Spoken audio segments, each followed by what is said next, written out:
This episode, we review director Craig Gillespie's DC Universe film Supergirl. we discuss the reasoning behind Netflix's cancellation of the Duffer Brothers horror series The Boroughs, while also conversing about director Denis Villeneuve's search for the next James Bond. And we talk about Rainn Wilson's incredibly annoying and stupid comment about you can't make comedies like The Office anymore because everyone's too politically correct. Just watch more comedies, dude. I hate this.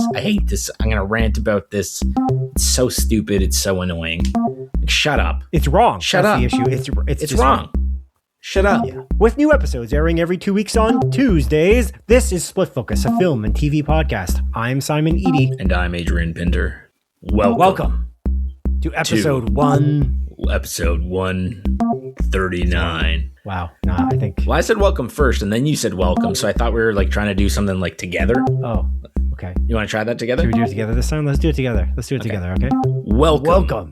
Oh, dude, come on. No, I'm doing the hand motions in the camera. We did it at the same time. No, we didn't. We did. Came through that way on my end.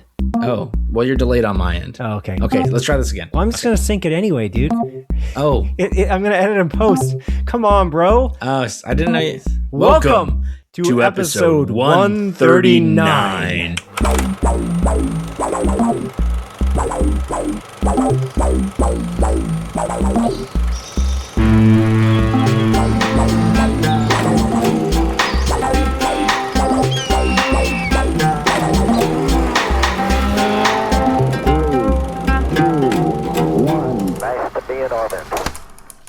I gotta say, gum grafts aren't good. They're not fun. I wouldn't say they're not good, but they're also crazy. You know, you get a gum graft on your teeth. No, it's like a crazy Frankenstein situation. They take the freaking flesh off the top of your mouth and then they put it on your front of your gums. Anyway, I don't know about how talkative I'm going to be today because I'm struggling a little bit to talk, which is ironic because we're on a podcast, but. That's what I've been dealing with for the last week. Oh, okay, so that's the medical issue that you refused to tell me about through text when I was worried. I was like, hey, I hope everything's okay. And you're like, and then just ignoring my text. Fantastic. Yeah. Well, I didn't say, whoa. I meant to tell you at the theater, but we didn't really get a chance to talk too much. No. But it wasn't something to talk about in a text. I don't like texts. I don't know if you know that. Text messages kind of suck. I know. They're not very good as a means of communication, in my opinion. I don't like them. But anyway, I meant to tell you, but then I did not because... Yeah, you know who told me that you had a gum surgery? Your wife. My wife. Your wife. She told me. I was like, oh, that was the medical issue that he mentioned in passing in text. Yeah. That I was like, oh, are you okay? That you refused to answer. I said yeah. You just ignored it. No, I said yeah. Whatever, I don't care. I said I'm fine. I answered that question. Did you? Yeah, I did. You can go back and check, but we're on a podcast now. No, I'm going to go back and check. I'm going to read this. You might have to help me out. But yeah, you've never had a gum graft, I assume. No, I don't even know. When your gums receding and then they're trying to make it not recede, so they add, again, flesh on the top of your mouth. Do you brush your teeth too hard? No. I think it's a braces it's a braces issue. Oh. Like the braces on the bottom of my teeth, they pushed my teeth out to a unnatural level. And then it caused the front two teeth, the very bottom front two teeth to recede. It's very annoying because I have a feeling that it's going to do it again. And the periodontist or whatever, the gum specialist, they said that it wouldn't happen again. They wouldn't recede again. But I don't know if that's true. But anyway, it's crazy. So I'll tell a brief story because I don't want to talk too much, despite, again, being on a podcast here. But there was a moment, it was last Friday, so it's been a week now. We're recording this on a Friday. Our podcast airs on a Tuesday, and so this is a Friday from that date. But not long ago, 2 days ago or 3 days ago, and then that happened again the next day. So I didn't really have any issues on the weekend. So Friday, Saturday, Sunday, and then Monday I didn't really have any issues, and then Tuesday, all of a sudden, the top part that was the flesh that was taken out of the top of that was stitched together at the top of my mouth, the roof of my mouth, it just started to bleed profusely to the point where I was breathing through my nose and there was blood pouring out of my mouth.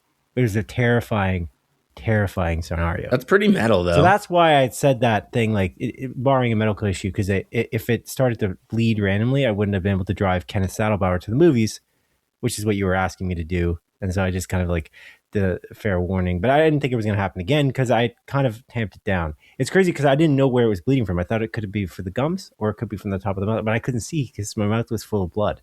I was actually scared. I was like, this is actually terrifying. I'm like, I'm going to have to go to the hospital. But my wife was thankfully, thank God she was there because she was able to look up and see that it was where it was bleeding from through the blood pouring out of my mouth. It was scary because I'm like, I lost a lot of blood in that moment. Like it was just 5 minutes of I couldn't find out where the blood was coming from. Well, were you swallowing it? Because if you swallow it, then you're not losing any of it. Yeah, that's how it works. Yeah. No, I wasn't. It was coming in the sink. I was swallowing it initially and then afterwards a little bit. But anyway, okay. Yeah, I don't think that's how it works. But yeah, it would be cool if it would be how it recycles. You know, you're just bleeding out of like an arm wound and you're just like, it's okay. I got it. And you just put it up to your mouth and swallow it. But now I'm having issues. Like it's funny because the last few days I've been okay, and then now I have an issue because the top stitch popped out of the top roof of my mouth. It hasn't been bleeding, which is great. It's healed up mostly, but the top stitch popped out, and so now it's bothering me. It's like dangling down, and it's causing it to pull the flesh to the top of my mouth. Anyway, too much information. I apologize. It sucks. And I'm worried that it's just going to recede again, as I kind of alluded to earlier. I'm worried it's going to just recede. The gums are just going to recede again. And it will be all for naught because it is an expensive procedure. It's not covered through OHIP here in Canada. We have universal health care, but it doesn't cover dentistry for the most part. It does in some aspects if you're retired or whatever, or like very young, but it does not cover. And so it would be a shame if it doesn't end up working. But it will be what it was. It expensive? Again, I don't know the cost of over $2,000. Oh, quite pricey. And then I'm out of commission for a week because I shouldn't really be talking, and I've been eating only soup and stuff. Because what kind of soups? I don't know, like tomato soup. Trying to get it as much liquid in there as possible without the chunks. And then Dawn made she makes an excellent potato soup. It's like potato and bacon. Nice. It's like a creamy potato soup. It's so good. It's genuinely awesome. It's very, very good. And so she made that. That's what I started to bleed into, though. I think one of the big potato chunks nicked the top, and then just started to bleed really badly. And then the next day, I was just eating yogurt, and it started to bleed profusely. And then and then ice cream, and it started there's no chunks in this. What's causing this to bleed? And so it's been fragile, which is annoying. But the gums haven't bled really, like post the weekend. Anyway, there's too much information, too much medical. This is not a medical podcast, Adrian. It's a film and TV podcast. Yeah. And I guess I'd be remiss if I did ask you how you're doing. How are you doing, sir? Because I know you were salty about that. Mind your own business. How about that? Okay. How about that? Nice. How about that? No, I'm okay, man. Yeah. Taking it day by day. Yeah. You know? Yeah. Okay. I'm excited for this next week. I'm off the next week. Okay. I have a friend visiting from out of town. He's hanging out. So we're going to get a lot of couch co-op gaming in, dude, which I'm very excited about. Cool, man. And then my wife's birthday is on Tuesday when this episode goes live. Then Canada Day the following day. Yeah. Which I'm thinking about doing a barbecue. Was going to formally invite you live right now, you and your wife, if you guys want to come to a barbecue. I might do smash burgers on my Blackstone. If weather permits. If not, then I gotta pivot and do something inside. But there's options. Yeah. So invitation sent. Let me know. Okay. If you want to come. Pending. Thank you. Okay. You're welcome, dude. You're welcome. But yeah, apart from that, man, yeah, pretty okay. Watched a few movies over the last little bit. Yeah. A few. One of which we watched together. Indeed. Which we could dive right into if you want. Yeah, let's do it. Okay. Awesome. So you and I and Kenneth, your wife, my wife, we went to the theater for an early access fan only screening of the new DC Universe movie, Supergirl. Fan only screening. It actually was. That's what they labeled it as in the Cineplex app. It's like a fan early access screening or something like that. Oh, do we have access because we're Cine Club members? I No. have no idea. It was just there, and I booked the ticket. I feel like that's a marketing ploy, but yeah, okay. Yeah. So we Made went me on the feel good then. Wednesday when I think the wide release was technically on the Friday, but then they always have like the day before showing. So we went on the Right. Wednesday, We did. 2 days ago, June 24th, to watch again this Craig Gillespie directed Yep. iteration in the DC universe of Supergirl starring Millie Alcock. Yep. And I'm curious, Simon, high level thoughts. What did you think of this movie? Oh, high level. I was hoping you would start. I get they're high level, so it doesn't really matter. Bird's eye view. I I liked it overall, I guess, but I was very disappointed in parts. There's Mm, elements of the story that I didn't like. I think it was poorly written at times. It's funny because definitely. my ultimate bird's eye view thoughts on this is that the first 2/3 of the movie were quite strong, and I was very disappointed in the last third. Like the third Hmm. act was the disappointing part for me. That's kind of the idea. One thing I do like actually a lot though. I like the world building, the universe building aspect of it. I like the Star Wars type of, Hmm. creature building, all the different spaceship designs and all the different visual effects and like even like the costume design and stuff like that. In terms of like the making you feel like you're in this like kind of lived in galaxy or whatever, wherever they are, which is cool. And I think the music was quite good, actually. Interestingly, like I Yeah. think I think it's Claudia Sarn is her name. Like the composer did a really good job, actually. It's funny. I was thinking about it earlier today. I was getting some yogurt in a bowl to eat my lunch and breakfast because that's what I eat now. It's yogurt, and Nice.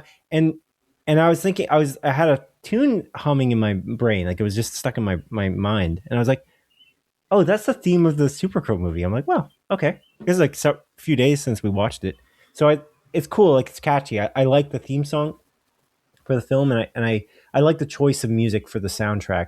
Kind of, the Hmm. although I have other issues with the music being in the movie. Actually, funny enough. But other than that, like for the over, um, like non-diegetic sound, like the sound Hmm. over top of the not the action, but I guess I don't know, not my point is in the bar I don't understand how you have music from Earth playing. That was kind of what I'm trying to get at. It's very odd. There's like bars in the galaxy that they're in, and I don't understand how you have music playing in these bars that are from Earth. I don't. How does that Yeah. happen? And I wish they could have explained more of like the what language they're speaking in this movie. That's kind of a nitpick, but I don't really understand that aspect. That's not high level thoughts, obviously. But anyway, my point is the music I'm talking about is the music for the montage sequences, etc. And I think Yeah. Claudia Sarn's score is good too. I think it's great. Anyway, that's my high level thoughts with tiny specifics in there for music. But Yeah. what do you think about it, buddy? Huh? I I feel like I, I'm kind of in the same boat as you. Like I found this movie like relatively enjoyable. I thought it was pretty good. Like okay to pretty good is like kind of the scale I'd put it on. My biggest issue with this movie by far is the villain, which is so incredibly two dimensional and bland that I just couldn't care for it. It's they tried to go pretty far with the like dark elements with it, but I just don't think the impact was there unfortunately, even though they do some pretty big swings. So I was left fairly disappointed from that aspect. I also just think the story itself is very bare bones in a lot of ways. Like to be totally transparent, the story, the setup is exactly what's shown in the trailer, and there isn't much else to it, which is not necessarily a problem if you do a good job. I guess expanding on it and like providing an interesting movie all the way through. But I just found that this movie was just very inconsistent. Some poor writing. I don't think there's much character development apart from Supergirl's character specifically. I think Millie Alcock was remarkable in this movie, though. I think she's really, really great. I think honestly, the cast was all pretty darn good, and they were doing what they can with the script that they were given. But I just think there was more misses than hits in this movie. And I left the theater fairly disappointed. Like I had high hopes for this movie.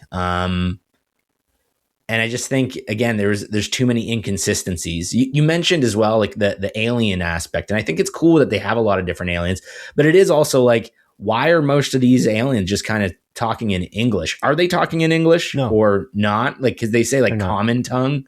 I guess us as the viewers are viewing it as English, but then they are also talking different languages in the movie.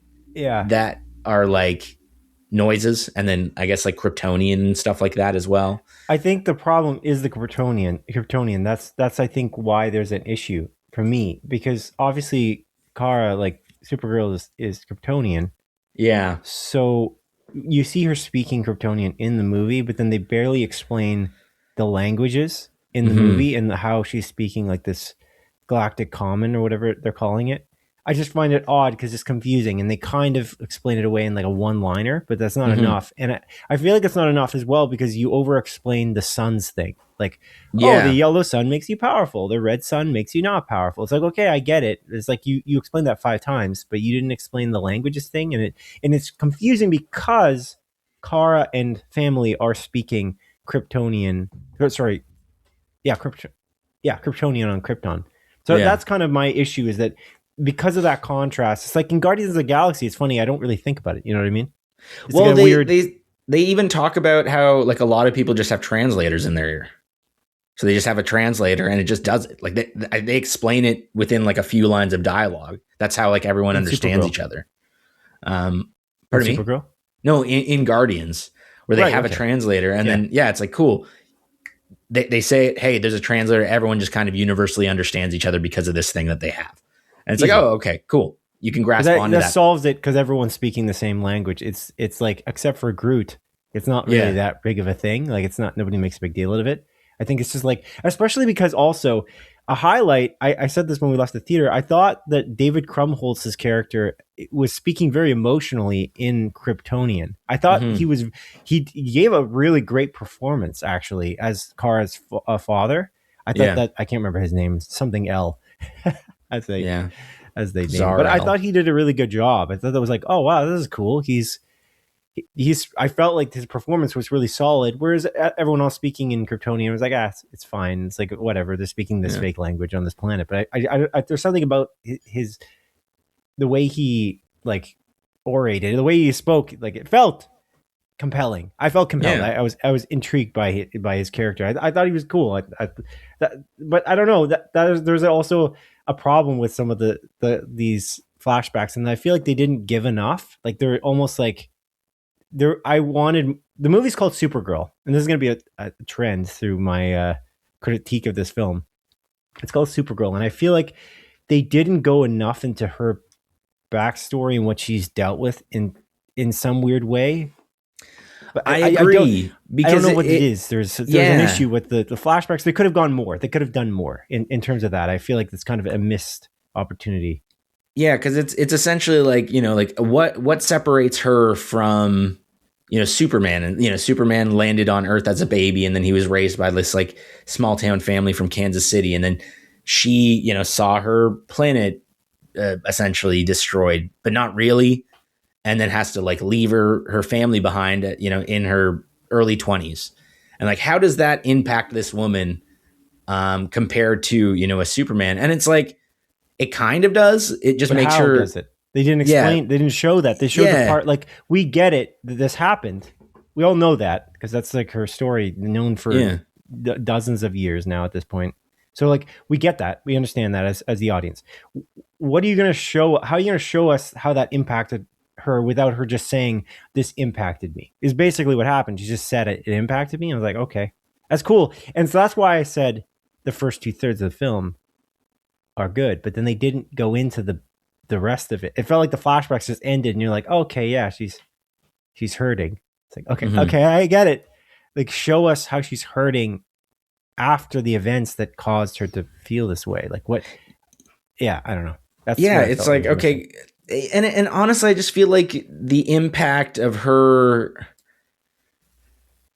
I don't know, like it just didn't seem to impact her that much. Like she's just kind of I don't know. Essentially, it's like she's like an early 20s like party girl that just likes to just likes getting hammered. And that's really the key differences with her. And it's like she doesn't have hope, and she's more of a realist, is kind of what they say. But I just feel like the impact wasn't there as much. So like the payoff wasn't really there. Kind of getting to the end of the movie. I also think they really pushed for this like almost like older sister younger sister relationship with this young woman that like Supergirl's with, like her family's killed and she's on a revenge quest, and Supergirl's going to help this girl kill this vaguely Eastern European villain that again is so two-dimensional, who also shoots crypto. Again, all this is shown in the trailer, and it's like, okay, that happens. And by the end of the movie, that like we're expected to like believe the relationship they have, but it's like they don't really have one. It's literally like Supergirl being like, hey, "Stay put, kid. Don't follow me," and her just being like, "I'm gonna come on this adventure with you," and they're at odds the entire time until they're kind of not, and you're just like, okay. I don't know. I just feel like the payoff wasn't there, and I think a lot of that has to do with kind of the shoddy writing throughout the film. Yeah, I don't know. I feel like this movie had like a lot of issues. The more I like think about it, the less I like it, which sucks because I really wanted to like this movie. Like I went in like with high hopes, and again, I don't think it had to do with the performances is the issue too, right? Like I feel like sometimes I can like point out like, oh, I feel like bad performance here, bad performance there. But ultimately, I just think the writing was subpar. So I agree, especially Amelia Alcock. I think she was excellent, and she's really. I love her as Supergirl. It's really cool. It's really great. And I think all the performances. What about Matthias Schoenaerts, the actor who plays the villain? Do you think he was doing a bad job? No, because like again, it's like what you're given. Like he's just going at it, man. Like he has a script that he's following along with, and I think he's doing a good job. He's animated and everything, but it's like your dialogue and what you're given is so bland and boring that I think he's doing the best he can with what he's given personally. Yeah. But again, he's just like a vaguely Eastern European bad guy that happens to be some alien. It's weird. He's basically a bandit too. He's part of like a clan called the Brigands. He's just he's not like really, he's a generic kind of villain type guy, which is interesting. His name is Krem. Mm-hmm. And one might say he's the creme de la creme of 2D villains. But oh, dude, that's a good one right there. Here's the funny thing. Here, yeah, you're really laughing. I can hear it.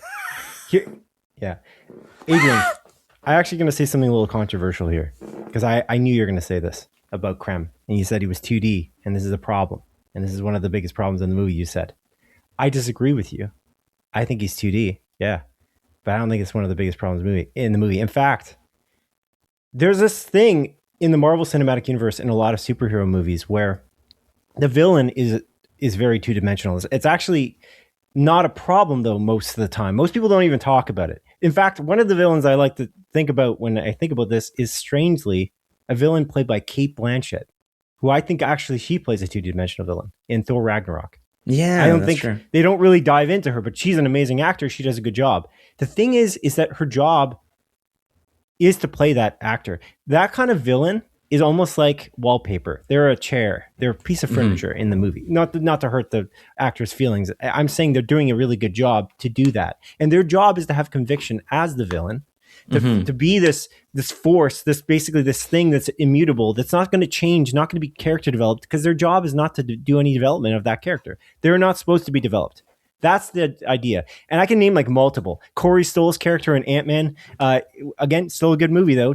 Nobody's like, oh, 2D villain. I mean, they do think it, but it's not that big of a problem. Killmonger is an exception to the rule, I feel like, in Black Panther, if we're looking at the Marvel Cinematic formula. Yep. But you notice the movies I'm talking about are actually following a certain formula.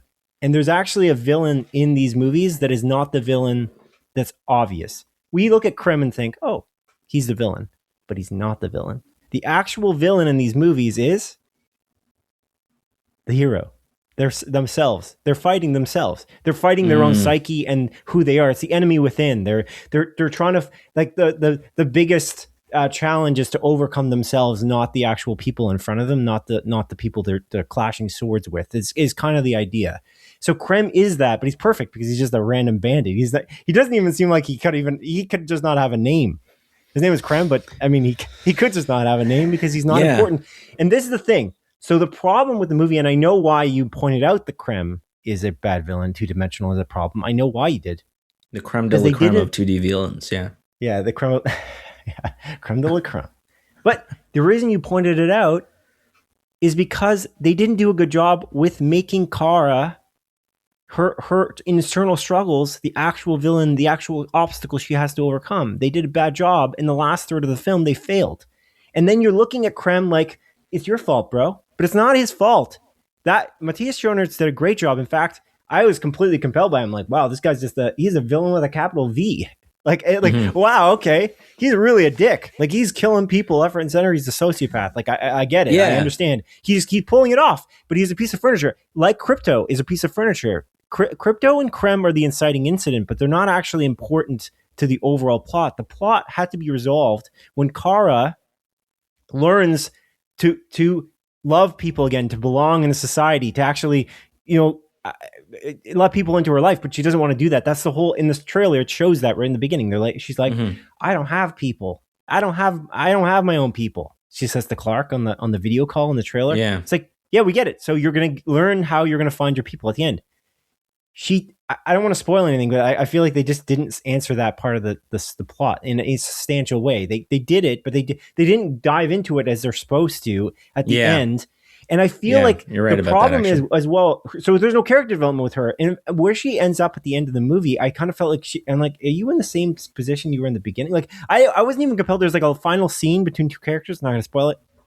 And I'm like, aren't you kind of feeling the same way? Like, did you really get to where you are? And I feel like that last scene was very not compelling. It's interesting. That last scene, I feel like it could have been an end credit scene, but they're like, no, this isn't really a good end credit scene because it's really bad. Also, like, no end credit scene in this movie. That's why I think they did that, because I think that was the end credit scene, but then they put it at the end credits, and I think it was a test screening issue. My question is, was this movie test screened and they removed scenes that they meant to put into the movie? And then they added scenes in like reshoots that weren't supposed to, like stuff that hit the cutting room floor for character development. They thought it wasn't exciting enough because test screeners were like, no, it has to be exciting. The final battle is the most important thing, or some shit. Because it felt like the movie just feels really weird at the end. And I say this also because it feels very disjointed. There's a moment where Kara is on her knees in again the last act, and there's a shot of her face, and she's like in misery, and I was just like, wait, again, are they resolving the actual problem? Like, she was supposed to be learning to love again or whatever. Like, are they doing that? If you know what I'm talking about, you know what scene I'm talking about. There's a moment like it's like a weird scene, and then what happens after that, I'm like, this is just random. Like, these are random events happening. So by the end of the movie, I'm like, well, I liked this movie up until the 2/3 mark, and I was like a 4 out of 5. And then the last third, I was like, this is like a 3, maybe a 2.5. Like, how did this happen? Like, what? How did you shit the bed so badly at the very end? It just feels like they like, again, they test screened it, and they're like, oh, well, we need to make it more action heavy. It's like, we don't need to make it like, it's about character. The character is what it's about. The script seemed to be the second. It was like Kevin Feige's idea of plussing. Like, did they plus this movie? Did they write a script first, or did they write the script while they were making it? It just feels like that. I don't know if you get my drift here, but I get where you're coming from entirely. Yeah, it was a little.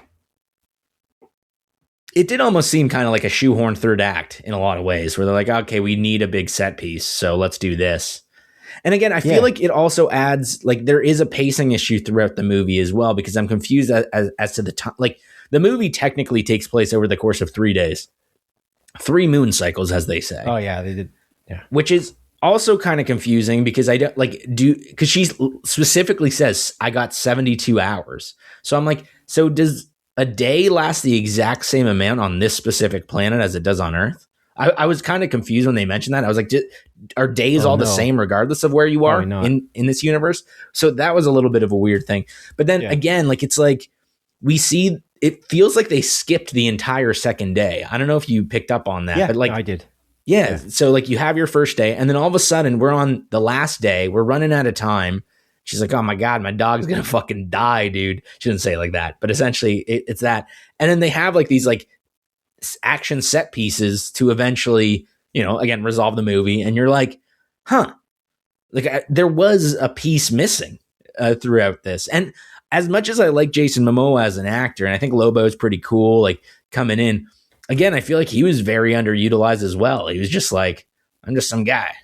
He's shoehorned in the movie. It's funny very when Ken. So we went to the movie with Ken. He dressed up as Lobo. Did a great job with the costume. Awesome. We're driving, and he's like, I'm like, oh, so Lobo's in this comic, and he's like, no, he was shoehorned in. And I'm like, oh, okay, well, hopefully they use him well. No, they didn't. The thing about Lobo, why is he in the movie at all? It's not like, why is he there? Like you can say, oh, he's underutilized. If you're gonna use him, he's literally a bounty hunter mercenary. Mm-hmm. And there's another scene again, the third act. It always comes down to the third act, where there's two characters sitting in a jail cell. They're sitting in this cell. Mm-hmm. And I'm like, there's a moment here where you can leverage Lobo here. You can leverage him now because he's a mercenary. His job is to do stuff for money. So you can use him to actually have him make sense in this movie. But he never made sense in the movie. And that was the scene you could solve that. And instead of solving it that way, they made that secondary character you talked about earlier do some weird, wacky shit that I'm like, wait, what? What? It doesn't make any sense. It's just nonsense. And it's like, why did you do that? And my answer to that is why? Because they were actually character developing this character. So they spent the time character developing Ruthie, this random girl on this journey for, this revenge. Revenge. But she's learning to know herself. Like she doesn't know who she is either. And Kara's helping her on this journey because it's a buddy movie. They're going on this journey across the galaxy, and they're gonna learn from each other to make each other better. That's kind of the plot line, and you can see that right in the trailer. But Ruthie's character development is for some reason takes the front seat to Kara's back seat for like a lot of the movie, especially the third act. And I'm just like, but why is that the case? Because I don't think the movie is called Ruthie, Adrian. I'm pretty sure it's called, wait for it, Supergirl. So why are you focusing on Ruthie instead of Supergirl, especially in the third act? There's a moment where Kara's like sidelined. I'm like, what are we doing here? And what Kara has to learn, right, as they kind of say, is she has to find her people. She has to learn to love people again, or like trust them. She doesn't trust them. But they could have done that by making these characters actually be trustworthy, or she learns she needs their help. But that's not really what happens because of what they do with this weird thing with Krem.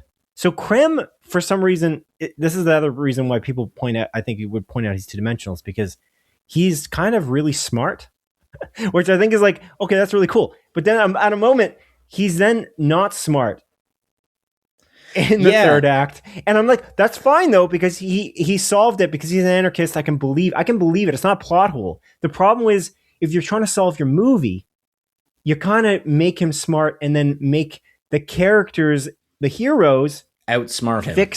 Right, but also make Kara require these characters to outsmart him. That's the goal, not randomly, or like there's a random moment where she's saved. Like that's not the point. Like I don't understand. They forget. They literally lost the plot. This is like the definition of losing the plot. They forgot what they were doing. Like you don't understand what you're making here. You're making a movie about her journey because the movie is called Supergirl. You need to teach us who she is for the next movie. And the reason why I also use Marvel Cinematic Universe formula as a kind of a template is because this is that movie. You had a movie called Supergirl, Woman of Tomorrow, and you changed it to just Supergirl. You could have just called it Woman of Tomorrow or something else. Why'd you call it just Supergirl? Like, do you not understand why you're doing that? Like, I'm lost on this. And Lobo could have been useful. Otherwise, he should have been kicked out of the movie. Because there's a moment where he's like, he's literally there just to get them out of a situation in the third act. Like, quite literally. Like, they're like, oh, let's have this guy here so we can have an excuse to get. I don't get why he's there. Like, how did that even happen? Do you remember what happened? It makes no sense. It makes him. Yeah, I don't get how he got. It's plot convenience in a lot of ways. But it didn't have to be. Yeah. Like, you know what I mean? Like, I agree. There's like so many solutions you could have. You have the solutions in front of you. You didn't make them. Like, I'm not a screenwriter. Like, I could have wrote this movie better than you for sure in using your movie. Like, I'm not going to change the movie drastically. I'm just going to, I think that's why cutting room floor situations happen. Like you removed scenes that would have made sense for the film for what you were trying to build, and instead you focused on like the morality of Ruthie. Like, what is it? Okay, like, what are we learning here? Like, you have really mixed messaging in a moral perspective. I don't know what's going on here. I have no idea what you're playing at. I was very confused. It also feels like, I don't know, you brought up a couple things that actually kind of just remind me, like there are, I feel like this movie borrows a lot of plot ideas from a bunch of other media. So like, obviously, again, you have your like kind of MCU formula, but even, I mean, you're talking about the third act, there's almost like a Last of Us comparison in a lot of ways. We're like, we're going to do the Last of Us thing with, you know, a character getting sidelined in a specific way and like having, you know, the, like there, I feel like it borrowed a lot of plot elements and then just didn't put it together well enough. Yeah, man. The more I talk about it, the more disappointed I am in this. Actually, I'll go back to my previous point just briefly for a second about Thor Ragnarok, because I think Thor Ragnarok is actually a really good, really good example of what you could look at as a template for this movie. It's this spacefaring movie where you're fighting. Now the villain is more emotionally connected in that movie, obviously, but it's funny because it is in essence, but they don't use Cate Blanchett very much in that way. Like they don't try to develop her. She is two-dimensional because she's meant to be a piece of the furniture, an inciting incident like Crypto. Crypto's really fun to watch, but Crypto's not that important from a character development standpoint. He's never going to develop his character. He is a dog. Spoiler alert. You know what I mean? But like, I think the idea He's cute. Thor Ragnarok, though, if you look at Thor Ragnarok, is that movie in the third act, it makes me cry thinking about it in some way, or it makes me a little bit emotional. I'll cry, but like it makes me think about like the triumph of it. There's an element of like, the Anthony Hopkins and Chris Hemsworth scenes in that movie are freaking phenomenal. And what they're doing there is, again, they're making him overcome. I never really thought about that movie that much as a Marvel Cinematic Universe formula movie, but it is in many ways. Thor is finally actually realizing who he is, finally. He doesn't really realize who he is in the first two Thor movies. That's why those movies kind of suck. Because he's just like a comic relief character, and the movie's called Thor. It's like, well, Thor, the first Thor movie, he kind of learns a little bit, but the second movie, like, learns nothing. I can't even, again, every time I've seen that movie twice, and every time I think about it, I'm like, there's red magic in it. That's what I think about it. Like, I'm like, what happens in that movie? There's a big black ship that lands, and there's like, wow. Yeah, that's it. There's a Infinity Stone in it. That I remember. Oh that. Yeah. It's important. But other than that, like that movie, it was Christopher Eccleston's in that. There is no character development in that movie. Like that's the problem, is that nobody develops any character. And then Thor Ragnarok comes along and everyone's like, oh, this movie's good because it's funny. It's like, not necessarily, because Thor Love and Thunder is an issue. And the reason why Thor Ragnarok works so well is the emotionality of it. Yeah. That last scene, the last like act is really, really good because of the fact that Thor is overcoming his own internal struggles really, really well. And I believe it. And they just didn't they like do all these flashbacks in this movie, whereas they do flashbacks in Thor Ragnarok as well. They do all these flashbacks in this movie, and they don't do anything to like link them to the actual plot of she's going to develop as a character and overcome her own demons, her own inner struggles. They just don't do it. And I'm like, but that's the point of the movie, because the whole movie is she's depressed, and isn't that the idea? She's an alcoholic. It's just wild. It's so terribly disappointing from that angle. So for me, like it's a 3 out of 5 on Letterboxd. It might drop. I don't think it will go below 2.5 because I really had a lot of fun, especially in the first 2/3. I don't get how you lost it that badly. Yeah. I just don't understand. And Lobo is such a crazy disappointment. And Ruthie needed to be in the movie because Ruthie had to let Kara know how she was going to learn from her. Like that's like The Last of Us. That's a great example. Like Joel learns from Ellie in The Last of Us. That is kind of the plot line. Like he doesn't understand. He's a jaded guy. Actually, it's the same idea. He's a jaded guy going on this journey and he doesn't believe in trusting people anymore. And then he meets Ellie and then suddenly things are changing. And that's the idea of this film, except you didn't follow through on that promise. And then at the end of the movie, again, that last scene, I think is so funny because I'm like, what is this scene? What is this scene?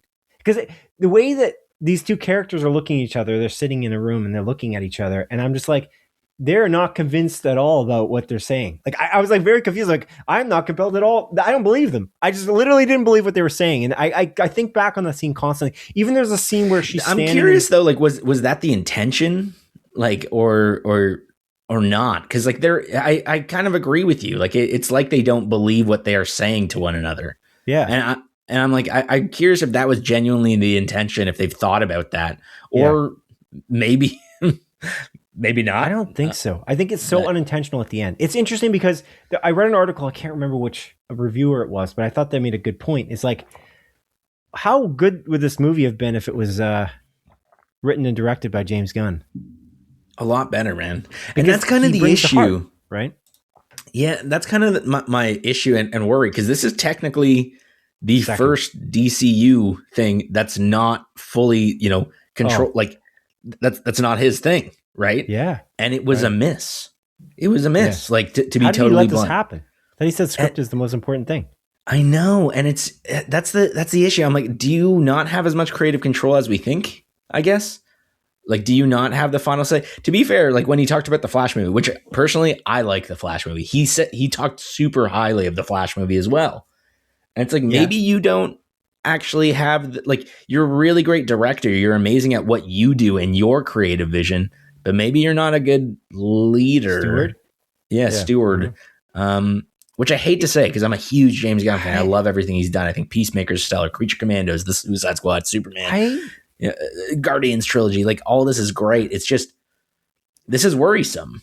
Because again, this is technically the second movie. Yeah, we're getting Clayface later this year, which is in this universe. I'm curious how connected it's actually going to be. And then Superman, Man of Tomorrow.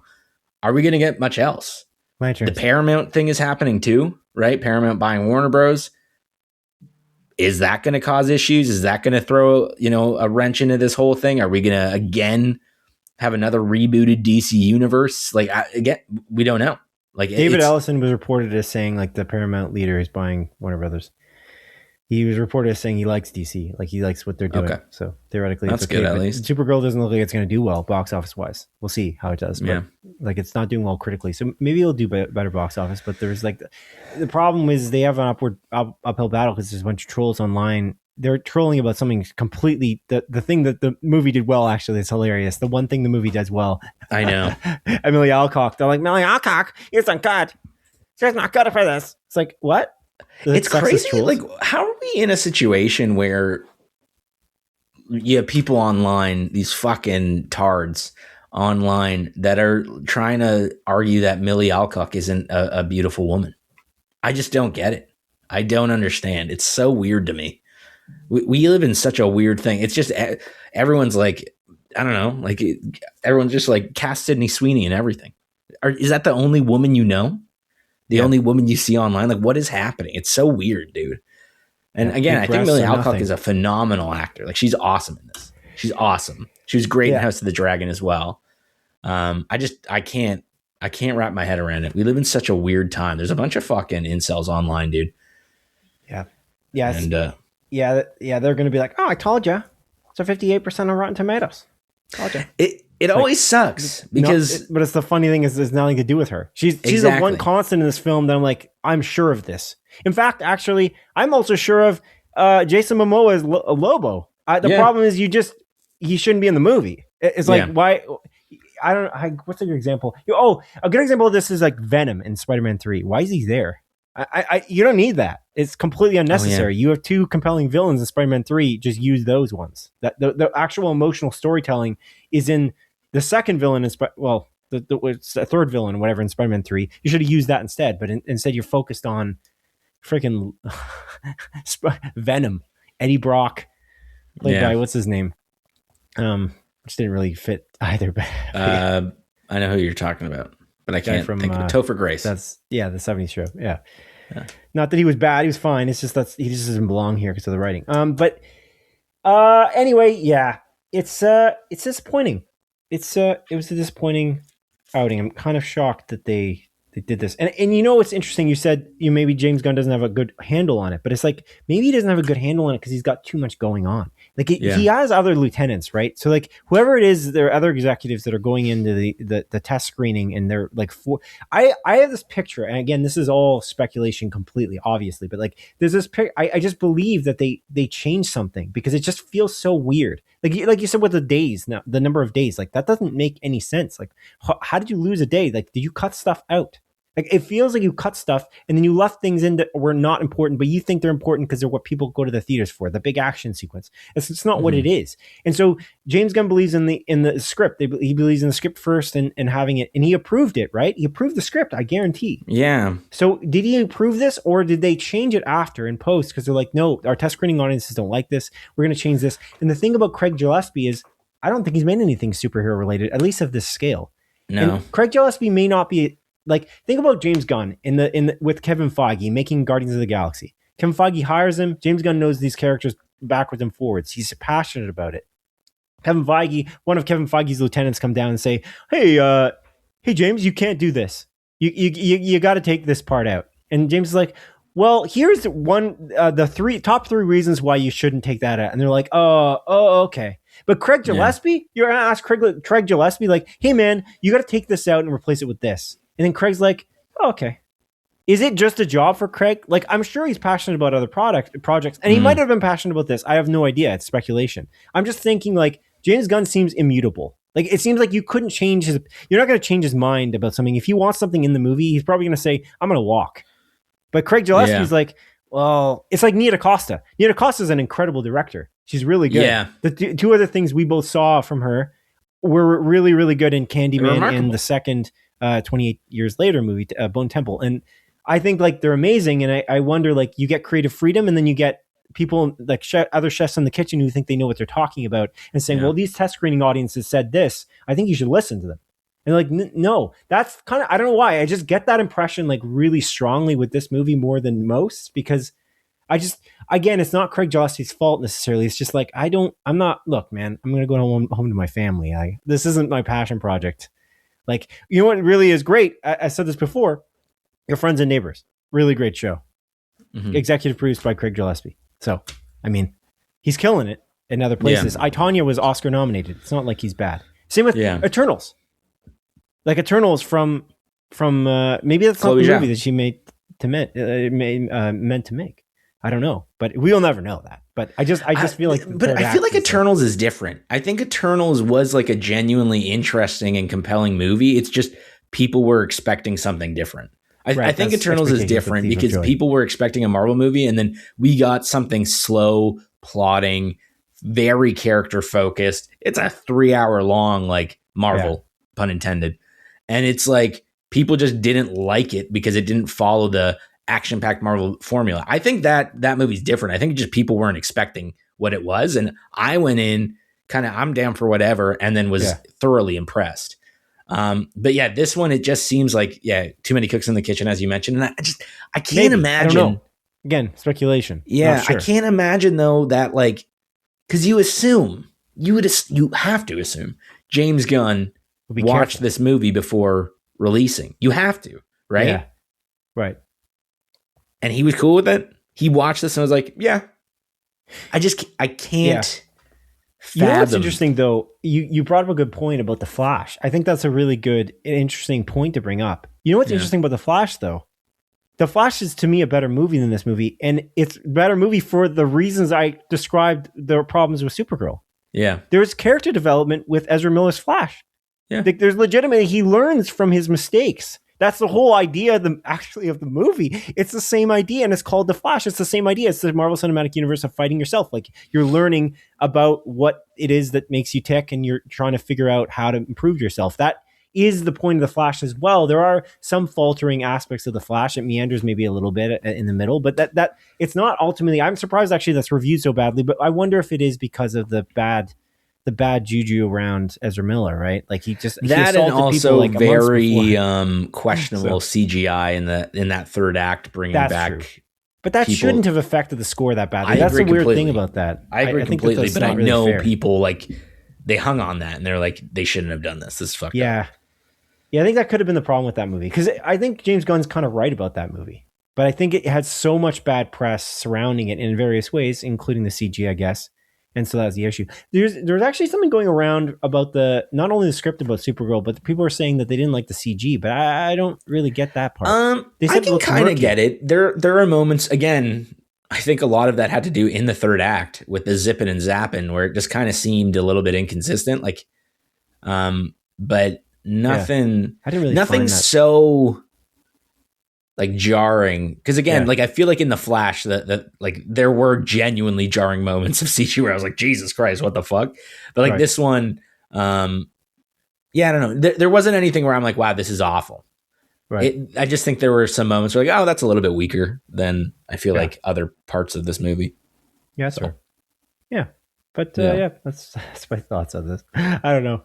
I just it's just stupid. It's just dumb, and it's funny because again, it's contrary to what James Gunn has said. It's just it has to be about the script and the characters, and that's the whole goal, and that's what we're gonna do. And then he came out second movie in the second large movie. There's no second movie. Is there another movie in his? You can argue that the Suicide Squad is technically canon. Well, that was the first one, I guess. Before, like when he pitched the Gods and Monsters phase, this is the second. Correct. Film in that phase. And it's like, okay, guy, like I kept saying it. I think you didn't hear me earlier, but I think the big test is going to be like for a project not run by James Gunn and probably very much run by Chris Mundy and Damon Lindelof and team. Like I think Lanterns is going to be the thing that will show off whether like they have a handle of these third party. I don't know if third party is a good second party projects. Like how are they going to be? This James Gunn like.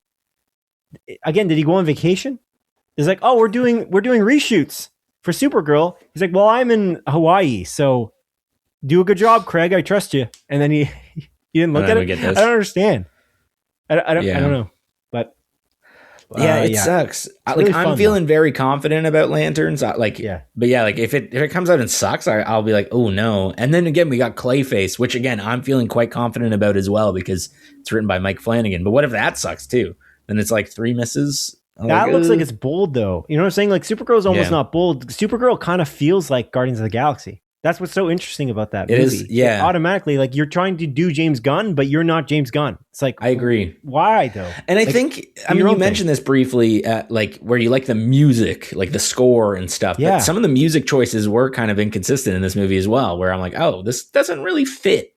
Like, especially the ending. I prefer the score. You're talking about the outside. The actual music. Like music. There were some choices, but there's a lot of music as well. They pulled in licensed music for this as well. But yeah, I'm a fan of the score than I know. Choices, I was. I think the score is great, but like the licensed songs that they put in, it felt very James Gunn in a lot of ways. I'm like, this just doesn't work. Especially one of the last songs in the movie during the final like fight scene. I'm like, this is kind of a weird choice. Okay. Even my wife, like she's like, I don't really get why they chose that song for this part. Like it just didn't work. Yeah, they're trying to be him. They're trying to do him, but they just can't. Yeah. Because I think he writes in songs in his scripts when he writes it. Yeah. Like it's part of his like process for the stuff he's directing. So yeah, I don't know, man. I don't know. We'll see what happens for the rest of the universe, but it's not a good start, and it's a bad time to have a bad film because again of the purchasing of Warner Brothers by Paramount. You want to have hits. You want to be a hit maker, seen as a hit maker going into the rest of the DC universe. You're only in phase 1. You know, you can't really falter. Like as it's noted, like the MCU didn't really falter in the first 5 movies. Like it's very rare that they failed. I guess Thor 2 is the biggest. Yeah, and you can make an argument Iron Man 2, but like even that I think was still. Iron Man 2, that's a great example, but it still did well though in theaters, right? Exactly. That's the thing. So hopefully it does better at the box office than I anticipate it will for Supergirl, but I don't know about that. We'll see. Yeah, it's too bad. Damn. Cool. Anything else that you watched this week? This bye week. My mouth's starting a little bit. So anything else you watched, and then you can throw it back to me at the end. Yeah, I watched a few things actually. Actually, quite a few things. Damn. I'm just looking at my list. I watched 4 freaking movies, dude. On top of Supergirl. Okay. Cool. Tell me about and a TV show. Oh. So I'll start with the TV show that I watched. Quickly. I watched a lot. I'm gonna breeze through this for you, Simon. Okay. I watched the season premiere, the season 3 premiere of House of the Dragon. I saw you spill water there. You okay? Yeah, I'm fine. Thanks for pointing that out. No worries. We're not on camera here. We have no video pod. Guys are gonna point out the water I spilled all over my shirt. Yeah, like a little baby. Like a little baby. Goo goo gaga. I watched House of the Dragon, the season premiere of season 3. Really great. Really great. All I'm gonna say, again, I'll be very vague about this. It doesn't matter what universe, whether it's a fantasy universe, sci-fi universe, just modern day. Kids always make the dumb choices that frustrate the fucking hell out of me. And I'll leave it at that. Awesome first episode. Yeah. But goddamn was it frustrating to watch in some ways. That's fair. Okay, and then now to the movies I watched. One I want to talk about in a little bit more detail that I think was phenomenal. Actually, top 3 movie of the year for me. Okay? Definitely top 3 movie of the year for me. Okay, wow. It came out on Disney Plus recently. Me and my wife watched the new Pixar movie, Hoppers. Nice. It's Avatar, but you become a beaver. They even say it in the trailer. I was like, oh my God, it's like Avatar. Oh, really? Yeah. It's in the trailer and in the movie. It is phenomenal, dude. This movie is like genuinely some of the best. I mean, Pixar just hits all the time. Like, I'm trying to say it's some of the best stuff Pixar's come out, but honestly, I can't think of a Pixar movie I've really disliked in recent years. Other than, I guess, Pixar is My Dad's a Pair of Pants. Right. And that I didn't really dislike that. It just was, anyways, not important. Hoppers is awesome. So it's about this young woman who, grows up with her grandma, and they go to this like nice little like area that they always have nice conversations at. And there's a beautiful wildlife. There's a nice little lake, beavers building dams, yada, yada, yada. And then many years pass, her grandma like has passed away, and, told her like, hey, make sure you take care of this sanctuary. I forget what they call it in the movie. And she's like dead set on doing it. So she's like, I'm a, environmental activist. I want to take care of this place. And she has this like relationship with the mayor of the town she's from, a very negative relationship, because he wants to build this overpass over this sanctuary, and like essentially destroy it. And she's dead set on not allowing that to happen. So she's like fighting the mayor, all of that. And the mayor's like, we can do this because animals don't live here anymore. And she realized like, oh shit, there's no animals here. And she finds out that one of her professors at school has developed this machine to put the human body in a robot.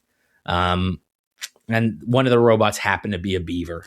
So she finds this out, puts herself in a beaver, and she tries to convince animals to go back into this sanctuary to stop the build from happening, this overpass from happening, to destroy the sanctuary that she loved so much, that spent so much time there with her grandma. And that's kind of how the movie plays out. And I don't want to spoil it, because this movie goes places that I honestly never expected it to go. It goes like, it gets wacky and wild in a lot of ways.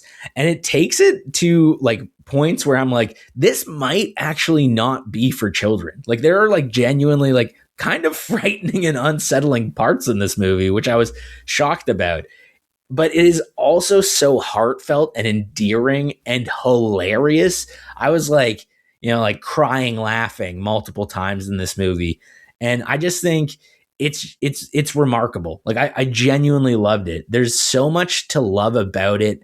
Again, all the characters are so cute and adorable. Like, you have all these like animals, and the relationship she's building with these animal friends that she meets to try to, again, save the sanctuary is so good. And again, really great villains in this movie, 3-dimensional, unlike the creme de la creme of 2D villains, Krem. And yeah, it's awesome, dude. I love this movie. It's probably, again, my favorite Pixar movie since Turning Red, I guess, which I also really enjoyed. And I highly, highly recommend this to everyone. Like, this is actually like a 5 out of 5 movie for me. Like, if I were to put a letterbox rating out there. Turning Red beats Inside Out 2 for you? Yeah, definitely. Interesting. I liked Inside Out 2. I just didn't love it. I feel like compared to the first Inside Out, it doesn't hold a candle to it. Okay. Where like the first Inside Out movie is a movie about growing up and being being a kid and just finding out who you are. The second one is a little bit, it doesn't have as much impact. Like I bawled my eyes out in the first Inside Out, and I didn't want to shed a tear in Inside Out too. You know? Okay. Yeah. So, but yeah, all in all, I think Hoppers is amazing, dude. Like I loved it. And I know my wife absolutely loved it. Easily in my top 3 movies of the year. Just awesome. Just awesome. Like, actually, it's on Disney Plus now. If you have a Disney Plus subscription, well worth watching. Yeah. Few other movies that I watched. Again, I'll be brief on this. We watched Now You Three Me, Now You Don't, the third Now You See Me movie. Oh, yeah. It's fine. These movies are popcorn movies. They're just fun. They are not just like magicians. They do actual magic, like straight up. It doesn't make sense. Some of the stuff they do in these movies does not make sense. You can't explain it, even though they kind of try to.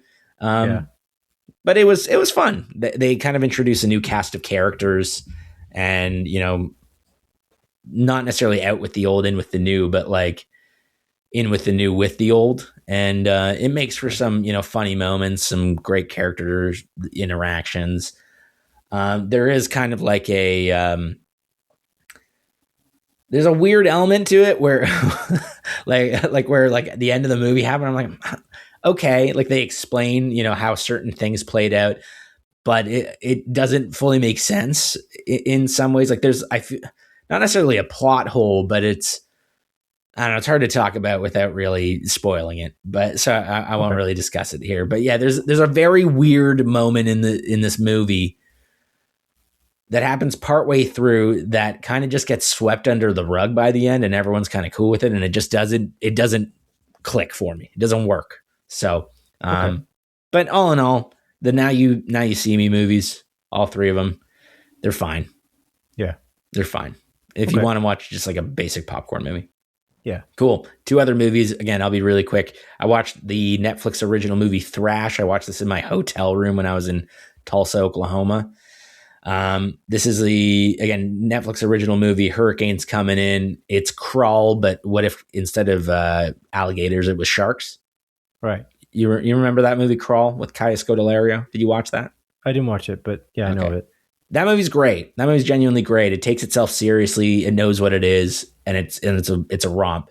This movie does not know what it is. It starts off very serious, and then about 50% of the way through, maybe 75% of the way through, it just goes full camp, and it just does not work for me.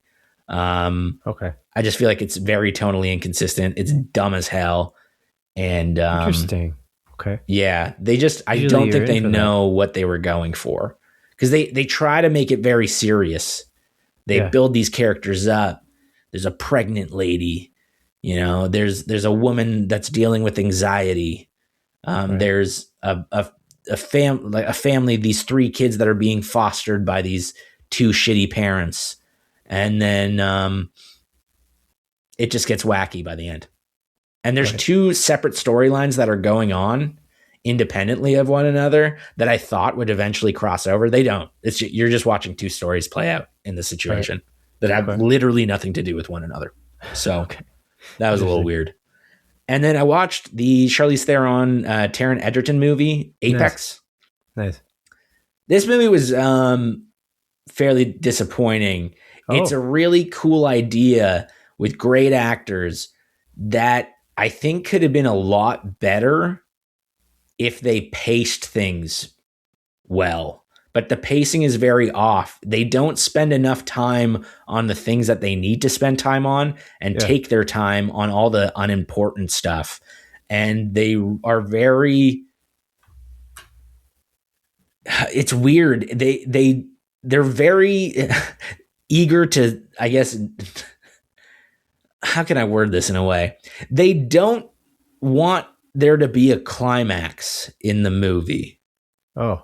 So there's a slow build, but that slow build has little to no payoff. And it just happens kind of, at certain points without any...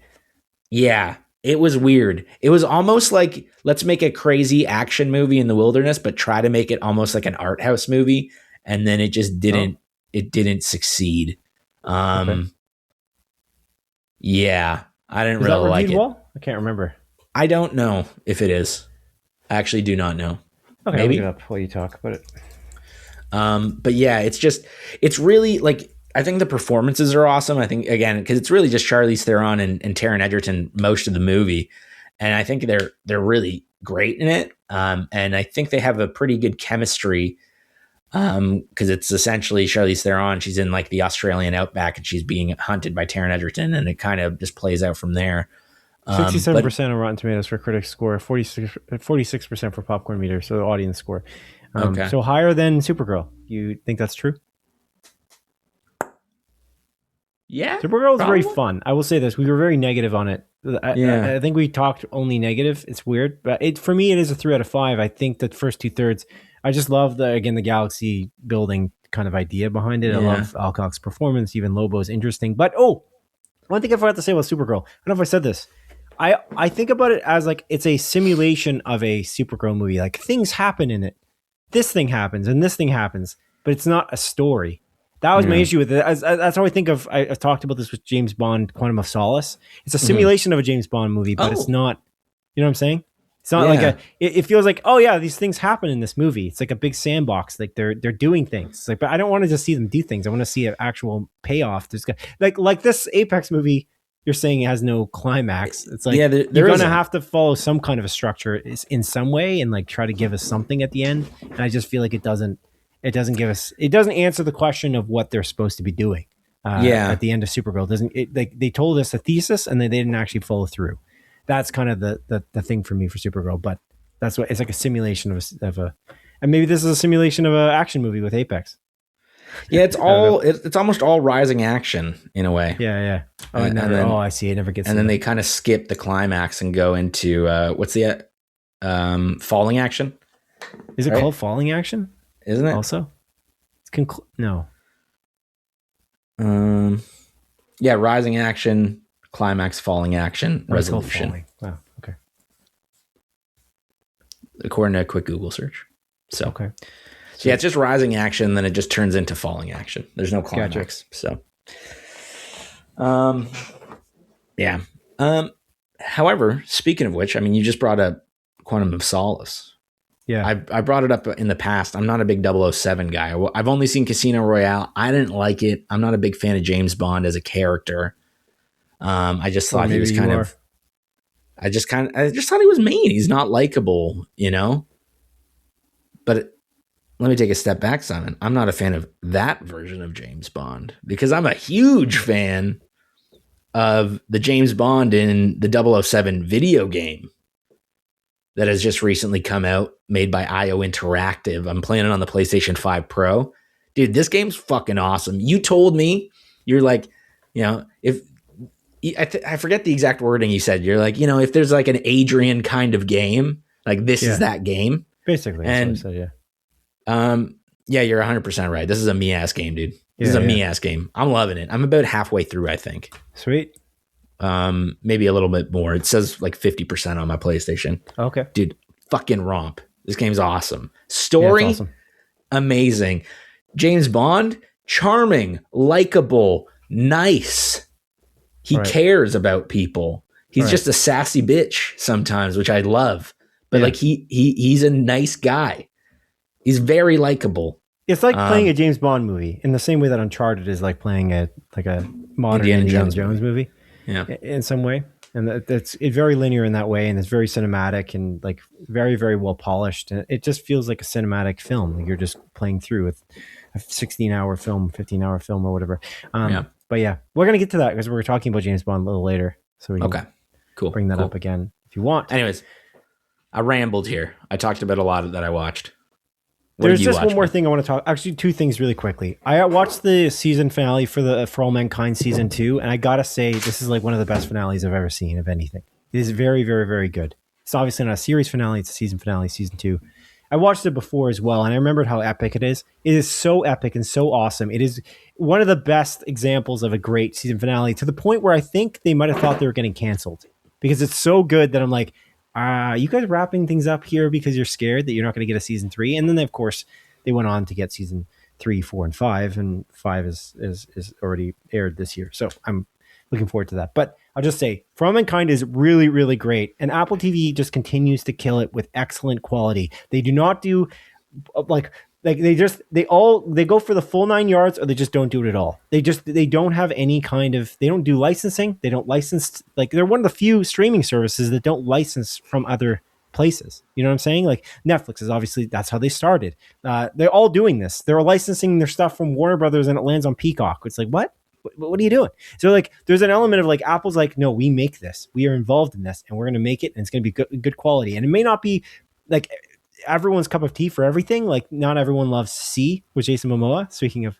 Jason Momoa, but it's really good. One of the things that's really hit the social medias by storm and is another big Apple TV hit, Adrian, is Widow's Bay.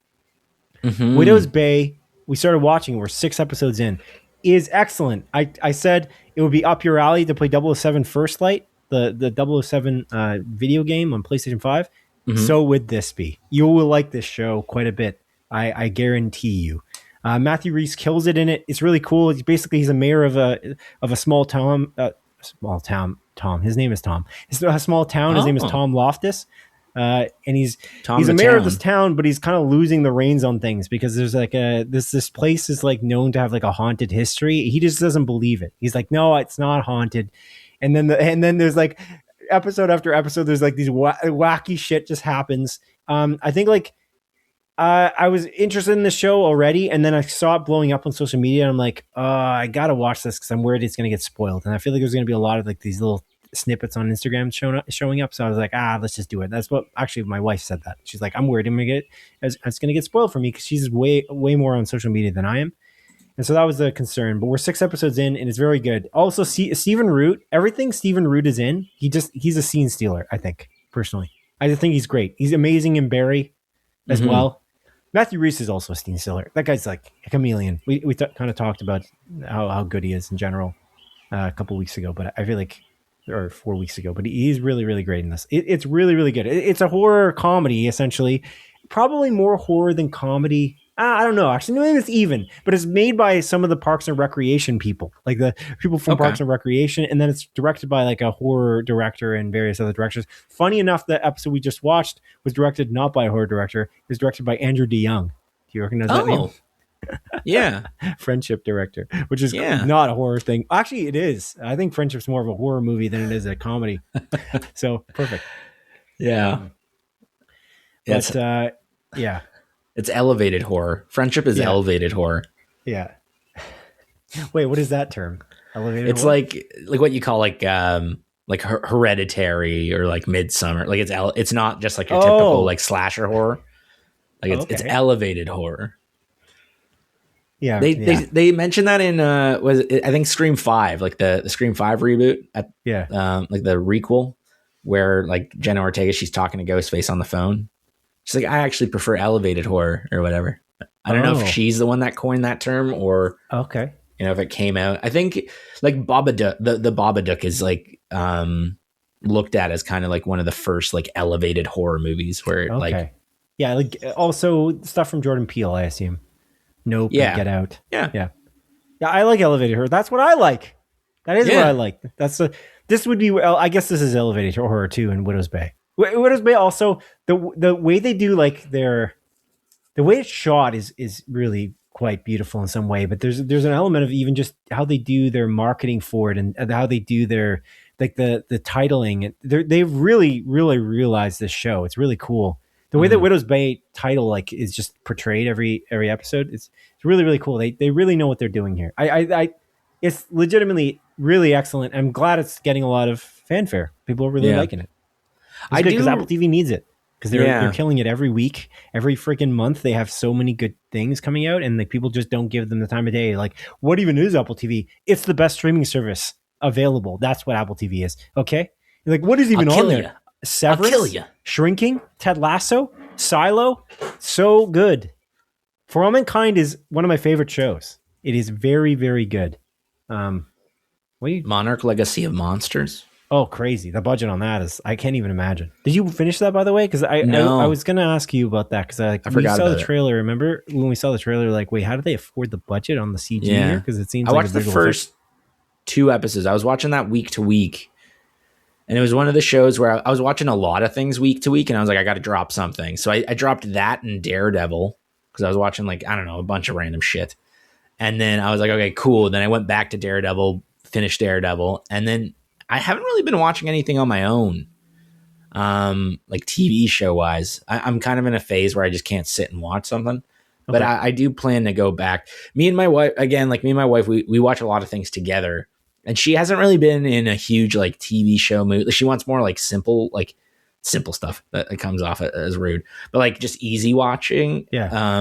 Because we were watching Big Mistakes, which I was really into, and she kind of liked it as well. And then, like, I think we watched the first, like, 5 or 6 episodes, and then we, like, kind of took a break from that because it is kind of anxiety inducing. She wasn't really in the mood. Yeah. We were watching Slow Horses season 4. And she was like, I'm not in the mood for this. But now I really want to watch Slow Horses because I'm playing 007, and just to have that sort of, that's perfect. Yeah. That synergy.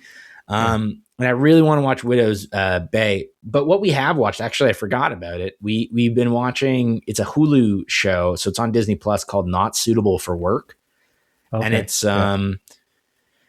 it's just like your typical, like, sort of sitcom, like, it's Mindy Kaling, yeah?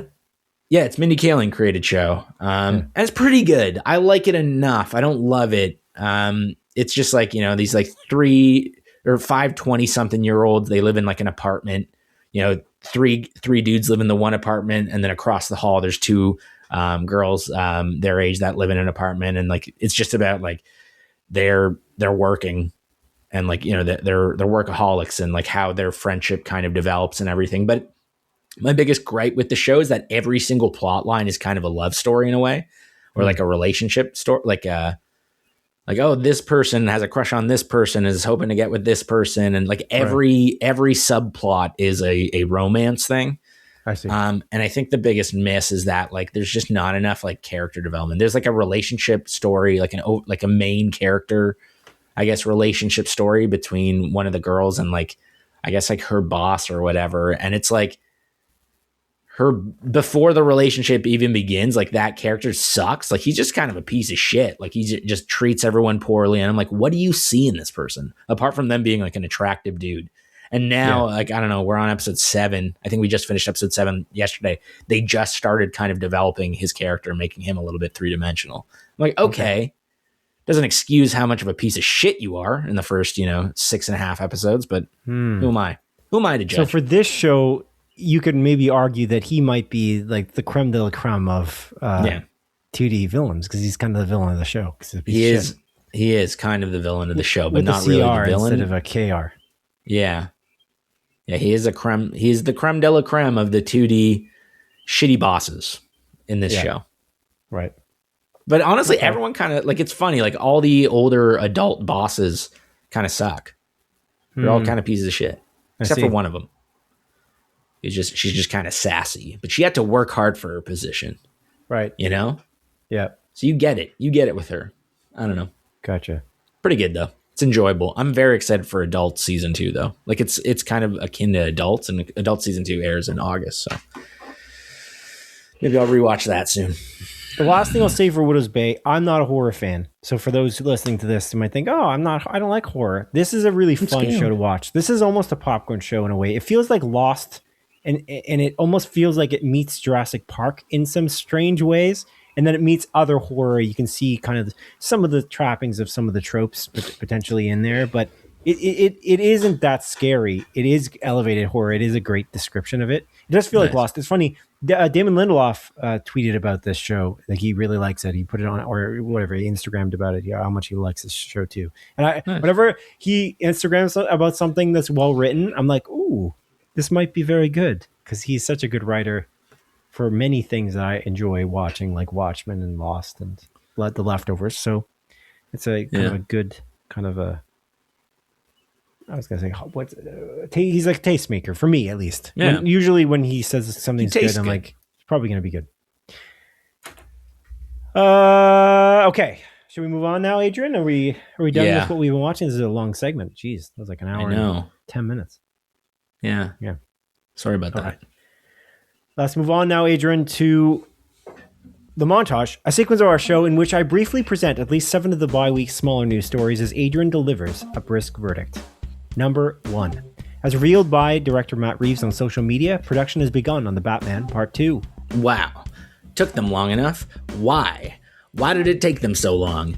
What the hell? It's been almost 4 years. It's been 4 years. We were going to get it 5 years later. What the heck, man? What the heck, Bat Reeves? Piss me off. Number 2. As announced by Apple, the Apple TV horror comedy series Widow's Bay has been renewed for a second season. Dude, someone literally just told me that show's pretty good. I just don't remember who. Number 3. As announced by Warner Brothers, Furiosa actor Anya Taylor-Joy has joined the cast of the Lord of the Rings spin-off film The Hunt for Gollum and will play an elf named Seren. She joins a star-studded cast composed of Lee Pace, Andy Serkis, Ian McKellen, Elijah Wood, Kate Winslet, and Jamie Dornan. Amazing. Number 4. As Deadline reports, Star Wars actor Mark Hamill has joined the cast for Season 3 of the Peacock TV series adaptation of video game franchise Twisted Metal. Wow, that's cool. I didn't watch Season 2. Season 1 was pretty good, though. Number 5. Netflix comedy The Four Seasons has been renewed for a third season. Oh my goodness, I wonder if they're going to make it to Season 4. Number 6.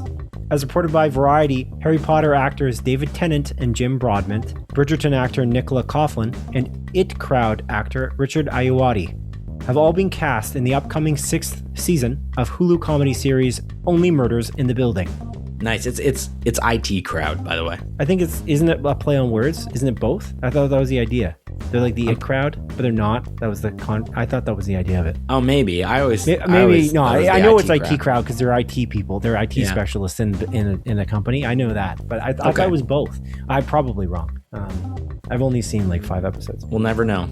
We're never going to figure it out. It's impossible. We could just look it up, I guess. You're probably right. There's literally no way to figure out the true answer to that. So I've always been saying it interchangeably. I just today chose the wrong one for Mr. Adrian here. Number 7. Production has begun on HBO's Emmy-winning medical drama, The Pit, Season 3. Yeah, I like the show. I don't know, man. It's absurd. Number 8. As reported by publication Variety, a sequel to the live-action Christmas film The Grinch Who Stole Christmas is being developed by Grinch director Ron Howard and Grinch actor Jim Carrey. Wow! That's cool. That's crazy. Number 9. As publication Entertainment Weekly has reported, Star Wars creator George Lucas will voice a character in the upcoming Minions and Monsters film. This marks the first acting role job that he has taken on since 2007. Lucas has been retired from the film industry since 2012. Nice, man. Those billions are running out. He needs to make some money on the Minions and Monsters first, dude. Apparently, he really loves the Minions franchise. Honestly, I can see that. Number 10. As Variety reports, Amazon has dropped out as distributor for Challenger's director Luca Guadagnino's film about Sam Altman and OpenAI, starring Spider-Man actor Andrew Garfield, despite Amazon's being a producer for Guadagnino's last 2 films. Coincidentally, Amazon just signed a $50 million AI deal with OpenAI in February of this year. Oh, wow. That is quite the coincidence. What are the chances? Number 11. Xbox Studios head Matt Booty has revealed to publication Entertainment Weekly that a film adaptation based upon the multiplayer pirate video game Sea of Thieves is in development and will be produced by Spider-Man Brand New Day director Destin Daniel Cretton. Sea of Thieves nuts fit in your fucking mouth. Oh, it's kind of clever. Number 12. Amazon has greenlit the 6th season of animated superhero TV series Invincible ahead of the 2027 release of Season 5. Wonderful. I can't wait. And that concludes the montage. Bum, bum, bum. Oh my goodness. The old gums are feeling the pressure now. Let's dive into, Adrian, a trilogy of topical tidings, a component of our show where we discuss at least 3 film and TV industry news stories that have been somewhat zeitgeisty over the past 2 weeks. The first one, we can spend as much or as little time on any of these as you want, but this one's I found a little ridiculous because of kind of what we just talked about, but we'll get into it in a second. In an interview with Fox News Digital, The Office star Rainn Wilson has claimed that, quote, "I do feel like you couldn't make The Office today. I think that would be too hard to be as politically incorrect as the show was. I do kind of miss that," unquote. He also claimed that there haven't been, quote, "any good comedies that have come out within the last 10 to 15 years. unquote. And he wishes that we could, quote, find a way to make good comedies again, unquote. Thoughts on that? Shut up. I hate this sentiment. I hate it so much. You can do whatever the fuck you want. We live in a time where it's arguably the least politically correct. Look at the fucking president of the United States. Are you fucking stupid, dude? Are you dumb? Again, I like Rainn Wilson enough, but this is just such a dumb-ass statement and so wrong. There have been so many good comedies in the last few years. This whole political correctness shit, it doesn't exist. It doesn't exist when the leader of the United States is the least politically correct person in the universe, or one of. You can get away with anything. There are people online shouting the N-word getting paid hundreds of thousands of dollars. Like, what are you talking about? It's stupid. There's been so many good comedies. I just brought up an amazing comedy in adults that came out last year. Bottoms is one of the funniest movies of all time, like that I've ever seen. And that came out only a few years ago. There's so much good comedy. This is just such a dumb, your head's in the ground way of looking at things. Watch them. The Office isn't even that politically incorrect. There's been more TV shows since that have been less politically correct. There's one that comes to mind though that's hilarious. That's still been on the air like for so long, and it's one of the shows that's been on the air for the longest. It's Always Sunny in Philadelphia. It's crazy. Exactly. That's way more politically incorrect than The Office is, which is really funny because it's like The Office is politically incorrect. Michael is ridiculous, but it isn't Always Sunny in Philadelphia. I'm so sorry, Rainn. I think you need to watch TV shows. Like that was my instant thought process with this. Yeah. And the funny thing is that Rainn Wilson, the paper exists, bro. They just made a spinoff for The Office. So they are making The Office again, which is funny. I'm sure it's less politically, maybe a little bit like less politically incorrect because it is on NBC. So they might be reining it in a little bit. But I don't know. I find it. I've heard this a lot. Like people are saying, like there's not a lot of good comedies. I've heard this many times, and that's really what offended me more so because there's a lot of good ones. Like there's a lot of good ones. Widows Bay is not that much of a comedy. Neither is The Bear. They're both really good, but I think there was maybe not the greatest examples, although they're billed as comedies. But if you look at like Ted Lasso and Shrinking, and you just talked about adults or whatever, and there's lots of different really great comedies on lots of different streaming services. The one thing I'll say is that comedies haven't really been working out in theaters very well, as much as they had before. But then again, I haven't watched it because I'm not that much of a fan of the series, but they just made another friggin' Scary Movie, which is incredibly politically incorrect as a franchise typically. I wonder how politically incorrect this new Scream 5 is. Scream 5? Scream 5, sorry. Scream. Scary Movie 5. It's Scary Movie 5, right? I think it's 6. Oh, it's 6. Oh, yeah, I think you're right. Yeah, Scary Movie 6 is. I don't know. I said Scream. I guess the Scream mask just jived in my brain because it's such a. I mean, the first Scary Movie is a parody of Scream. Yeah. So. But yeah, so I just find it silly. I don't know. I just thought I would bring that up and just mention how many good comedy TV shows there are. There's a lot. Like you mentioned Bottoms, but that's a movie. To be fair, but it didn't make it to theaters, but it's great. So there's an element of like it's they're not maybe making it to theaters, but yeah. Anyway, there's plenty. Again, I just find that this is such a outdated look on things, and again, like it's the whole like it's too hard to be politically incorrect is so stupid. We live in like arguably the most politically incorrect time right now. Like it's. I just don't understand it. I literally cannot just fathom. Make it funny. That's the key. Make it funny. It can be politically incorrect, but make it funny. Maybe I wonder if this has come from the people who are like not very funny, but they think they're funny, and they're saying politically incorrect stuff in a way that's just not funny. It's just like, well, you're just not funny. It's not really whether it's politically incorrect or not. I think that may be where it's coming from. Because it's like someone gets caught in the office, you're like it's a place where it's like not you say a thing that's really not safe for work environments, and then they're like, oh, you're being written up. It's like, you can't make jokes anymore. It's like I wonder if that's where it comes from. Is like this sentiment. It's funny because I say this also because Rainn Wilson was literally in an interview with Fox Business, which I think is also kind of funny. And I feel like it's like know your audience. You know what I mean? Like it's Fox and his business. So I wonder if that may be why he he's saying that to them. I wonder if he believes this like that fervently, but I mean, he said it out loud on a camera. Yeah. So it's stupid, dude. Again, I don't know. I genuinely hate this sentiment. It's like I feel like I talked about it like a few weeks ago with people being like, you can't say anything anymore. Like even like a Bill Burr, like always talking about that sort of stuff. I'm a big fan of Bill Burr's comedy, but it's like, dude, you literally can't, you're on stage saying whatever the hell you want. You can do that. Watch the roast of Kevin Hart that just came out.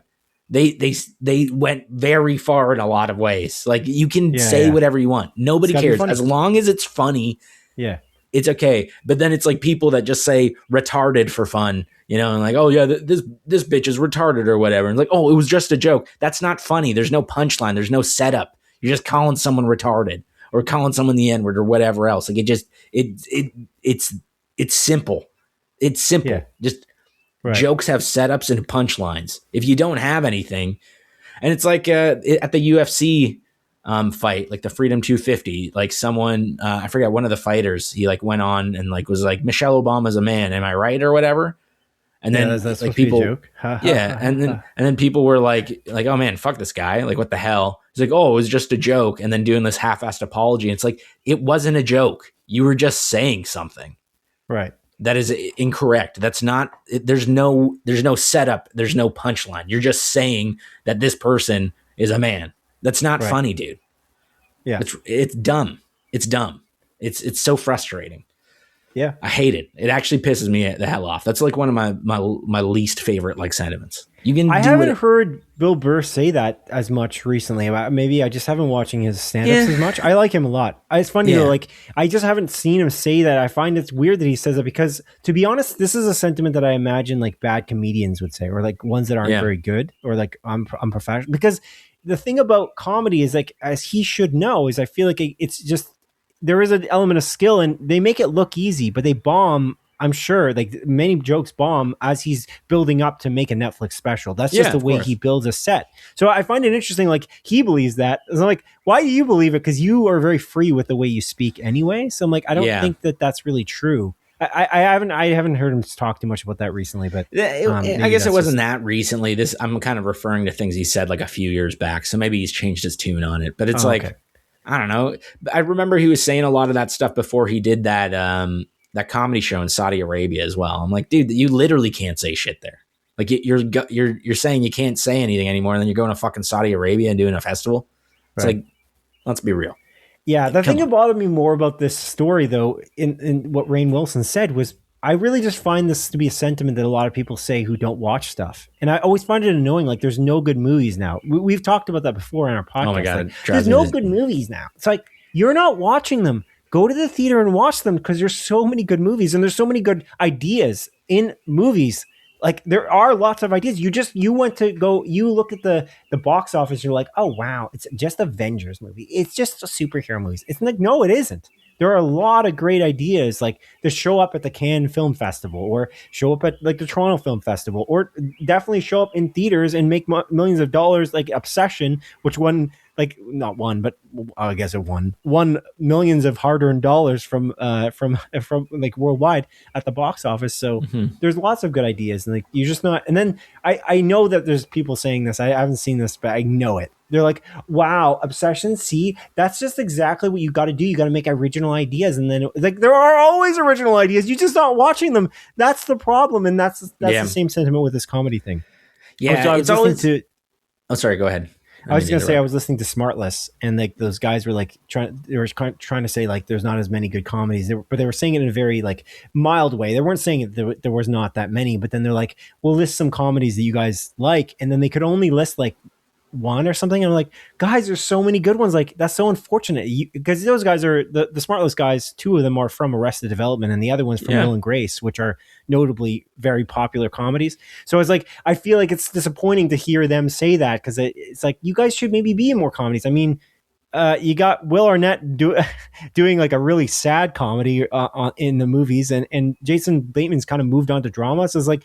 Yeah. I mean, just because you're not in it doesn't mean they don't exist. Because they do. It would be cool if those three guys should be in a comedy together. That would be great.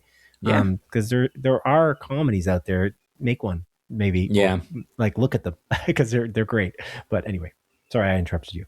No worries. I technically interrupted you, man. But yeah, it always is frustrating. Like, I guess to take a quick step back to like the obsession point where people like will point out that like, yeah, this is what people should do. And it's like, this is probably the only movie you watched in the past like year that's different. And you probably went because you saw it online. And it's like, and I'm saying this, Obsession is my favorite movie of the year. Like one of my favorite movies of the past, I don't even know how many years. Yeah. And I adored it. But again, like then you have these people that are like, this is exactly what the film industry needs. It's like, I mean, yeah, but it already has it. You guys just aren't going out to see all the other stuff. And it's, I don't know. Again, it's the same thing. I mean, we hear about it because me and you are big nerds in the video game stuff as well. You hear it all the time. There's no good games anymore. Everything, the best games came out on the Xbox 360. Yeah, right. And it's like these games are just not as good anymore. I'm like, brother, I literally cannot keep up with the good games that are coming out. I'm like drowning in high quality games, like drowning. In September, it's going to be a nightmare, dude. I'm actually annoyed about how many good games are coming out in like a 3 month time frame. It's ridiculous. Stupid. I have like 7 games that I want to play. Well. I'm simultaneously excited and annoyed at the same time. I know. I feel like I got to book time off work. I'm not going to, but I feel like I have to. It's crazy, dude. Yeah, and then at the end of the year is GTA 6, and that's the game that everyone's going to play, and they're going to be like, oh, all games should be like this. Yeah. Which is really bad for the industry, ultimately. This is $1.5 billion to make that game, but... Yeah, it's something crazy. It always just annoys me because it's like, what is it? 63% of people that play video games buy 2 or less video games a year. Like, yeah, brother, crazy. I bought 2 video games in like the first 2 weeks of January. Wasn't it full price games? Or no, was it? No, maybe it was in total. Yeah, it was like total 2 or less. Yeah. Yeah, it's crazy. Yeah, I buy way more than that. Yeah, dude. It's like I straight up bought like 2 video games in the first week of January. Like, yeah. Which is, I'm like, it's not necessarily a good thing. I'm spending a shit ton of money, but I'm playing them. Yeah. As long as you're playing them. Yeah. That's the key. But it's an industry we love. And I honestly, it's funny about video games. Like, I feel like there's this idea that it's an expensive hobby, but I'm like, I don't know if it is. Like, you're not going out anywhere. I think it's a really affordable hobby, although it is becoming more expensive for the hardware in a deeper way that it really, I wish it wasn't happening with the prices of component pricing for RAM. Did you hear about the Xbox memory stuff? Yeah, not to go off on $100 American. Again? $150 American. What? Yeah, but that makes sense, though. I knew that was coming. I've been saying that for... People are looking at me like, oh, Xbox hasn't done that. They're looking at the PlayStation. But they have. They did it like 3 times up until this point. They did it in October last year. And then I was like, well, they haven't done it yet. They did it before the component pricing, the memory pricing went up. Like, I think they're going to do it. Like, I was like, I would bet money on that they're going to increase the price. And sure enough, of course they are. It's not their fault. The component pricing is crazy. We're in a bad time, like economically, but for that specifically as well.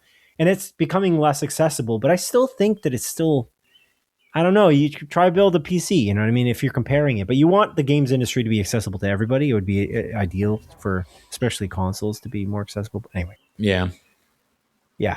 But anyway, Rainn, you're wrong. You're wrong, bro. Go watch a comedy. There's lots of good ones. Go watch Widow's Bay, Rainn. Not that comedy.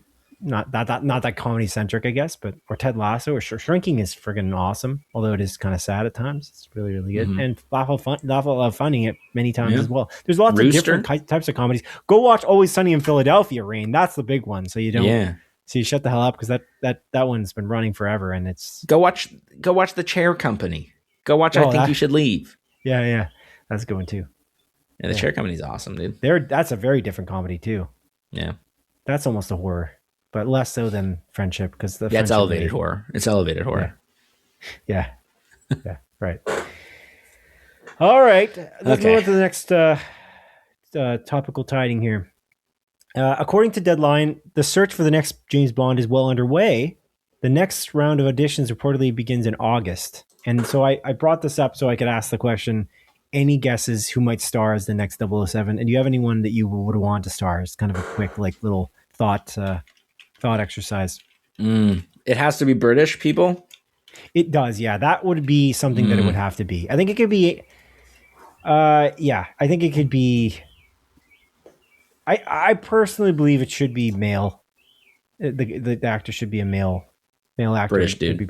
And British, I think that would be immutable. I think they would never change that. Interestingly, they traditionally always generally get a English director to direct, like a Sam Mendes as an example. Mm-hmm. But Denis Villeneuve, of course, is directing the first 007. So you might be in on this because it's Denis Villeneuve, who you like as a director, and they're starting this from scratch. So it could be a good way to get you in on the ground floor here, because they're not continuing obviously with Daniel Craig. Because the question here is, which actor do you think should be cast in Denis Villeneuve's first James Bond film? Interesting. That's tough, man. I don't know. They're looking at a few. There's a few actors kind of on the short list apparently, but they're looking at apparently under 20 actors are being considered for the role. Under 20-year-olds? Under 20 candidates. Amount. That makes sense. That makes more sense than like under the age of 20. I don't know why I assumed that. That was dumb. I'm going to be honest with you. I don't know why I assumed that. It's all good. Why did I assume that? You know who's an actor who I certainly think that Lenny James thinks should do it. Lenny James being an actor who's in 007 First Light. First Light? As Greenway, who I think he just does a phenomenal job in that. He's so good, dude. He's so good in that game. Honestly, everyone in that game is awesome. Yeah, I think a lot of people think that it should be Patrick Gibson, who is the actor in 007 First Light. They think that he could do it. He does have blonde hair, though, and I think I wonder if they're going to go back to the roots of a black-haired with a scar across the cheek James Bond, because that is from the original Ian Fleming novels, and they just hadn't done. They never really did the scar at all. But I wonder if they're going to go like accurate to exactly what it's written in the book kind of thing, or could they go do something like, again, having the people really wanted Idris Elba to do it for a long time, but Idris Elba now I think he's too old. I think they're going to do like a younger James Bond, but having a black actor play him is great too. I think that'll be awesome. I'm good with that. I'm wondering though if they're going to maybe go to the what the text says. Just white dude, white, black hair, scar across his cheek.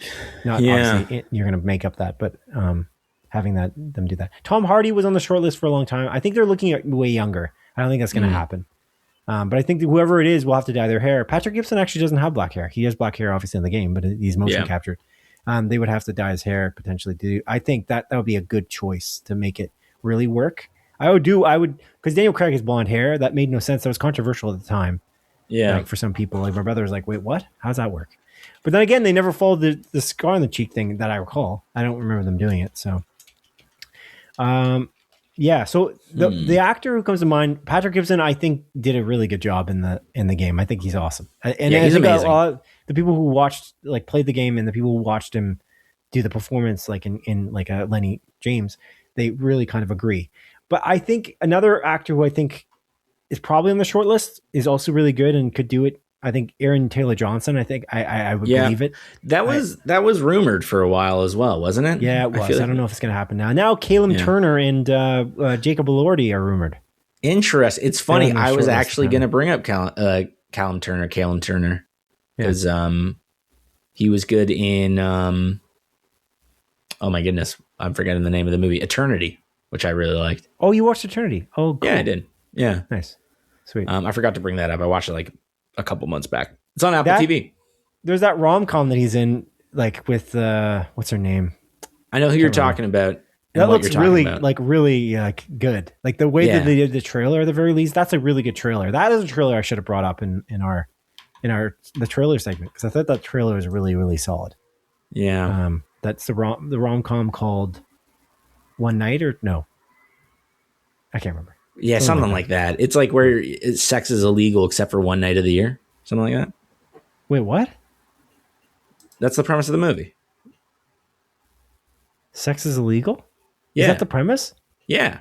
You can't have sex. I did not get that out of the trailer. Yeah. Oh, I had no idea. Exactly. Oh. Yeah. Okay. Okay, I'm looking at British actors that I'm trying to like kind of bring it up, because like I have a few in mind.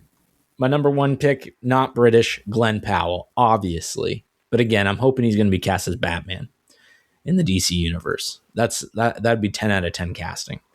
But if I'm going by British people, again, Callum Turner, I think that's a great one.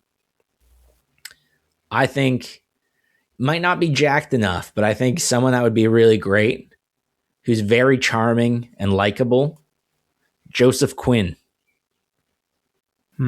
I think he might be on that short list too. Oh, is he? Okay, cool. I don't know. again, he's what, early 30s, mid 30s. I think his name was bandied around a little bit. I think. Okay. I think before, but not now. Maybe not now. I know Caleb Turner and Jacob Elordi. They're like there was a claim in the article. What was I reading? Was it Deadline where it was claiming the type they're looking at as Jacob Elordi or Caleb Turner type. Okay. And they didn't mention Aaron Taylor Johnson this time. So I'm like, oh, maybe he's not in anymore. Same with Joseph Quinn, who I think was rumored like months ago, but they weren't really looking. Now they're really looking. Now they're doing it. So heads down, eyes up, ready to go. That's how they're kind of doing it. Getting ready, picking the people.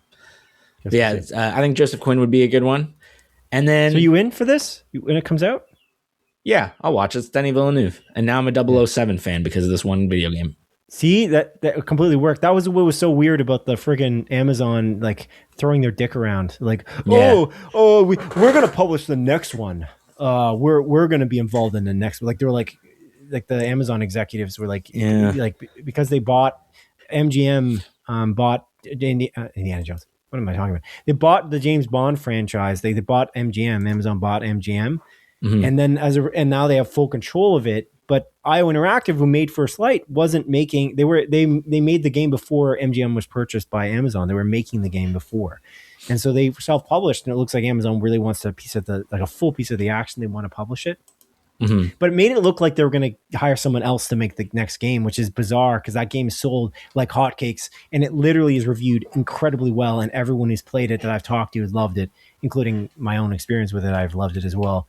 So I'm like, are you really doing this big dick energy type situation with like this game and your partner? Shouldn't you be like, these guys are amazing, we're gonna keep them forever? I don't know. It's just bizarre. So I'm curious to see what happens. I hope there's a sequel because I feel like definitely a sequel would really hit hard, especially just that's the games industry in general. They make a first game and they're kind of like getting their sea legs, and then they take the ideas that they had and they like amplify them. We talked about that before with Uncharted. Yeah. And many other things. Like there's so many examples of like the first games. It's pretty good. It's really good. But it's like, what can you do? What can you do to expand on that? Anyway. Kingdom Hearts 1 to 2. Yeah, that's a good example. Think about that. Sure. Yeah. Cool, man. All right. Anything else you want to note about this?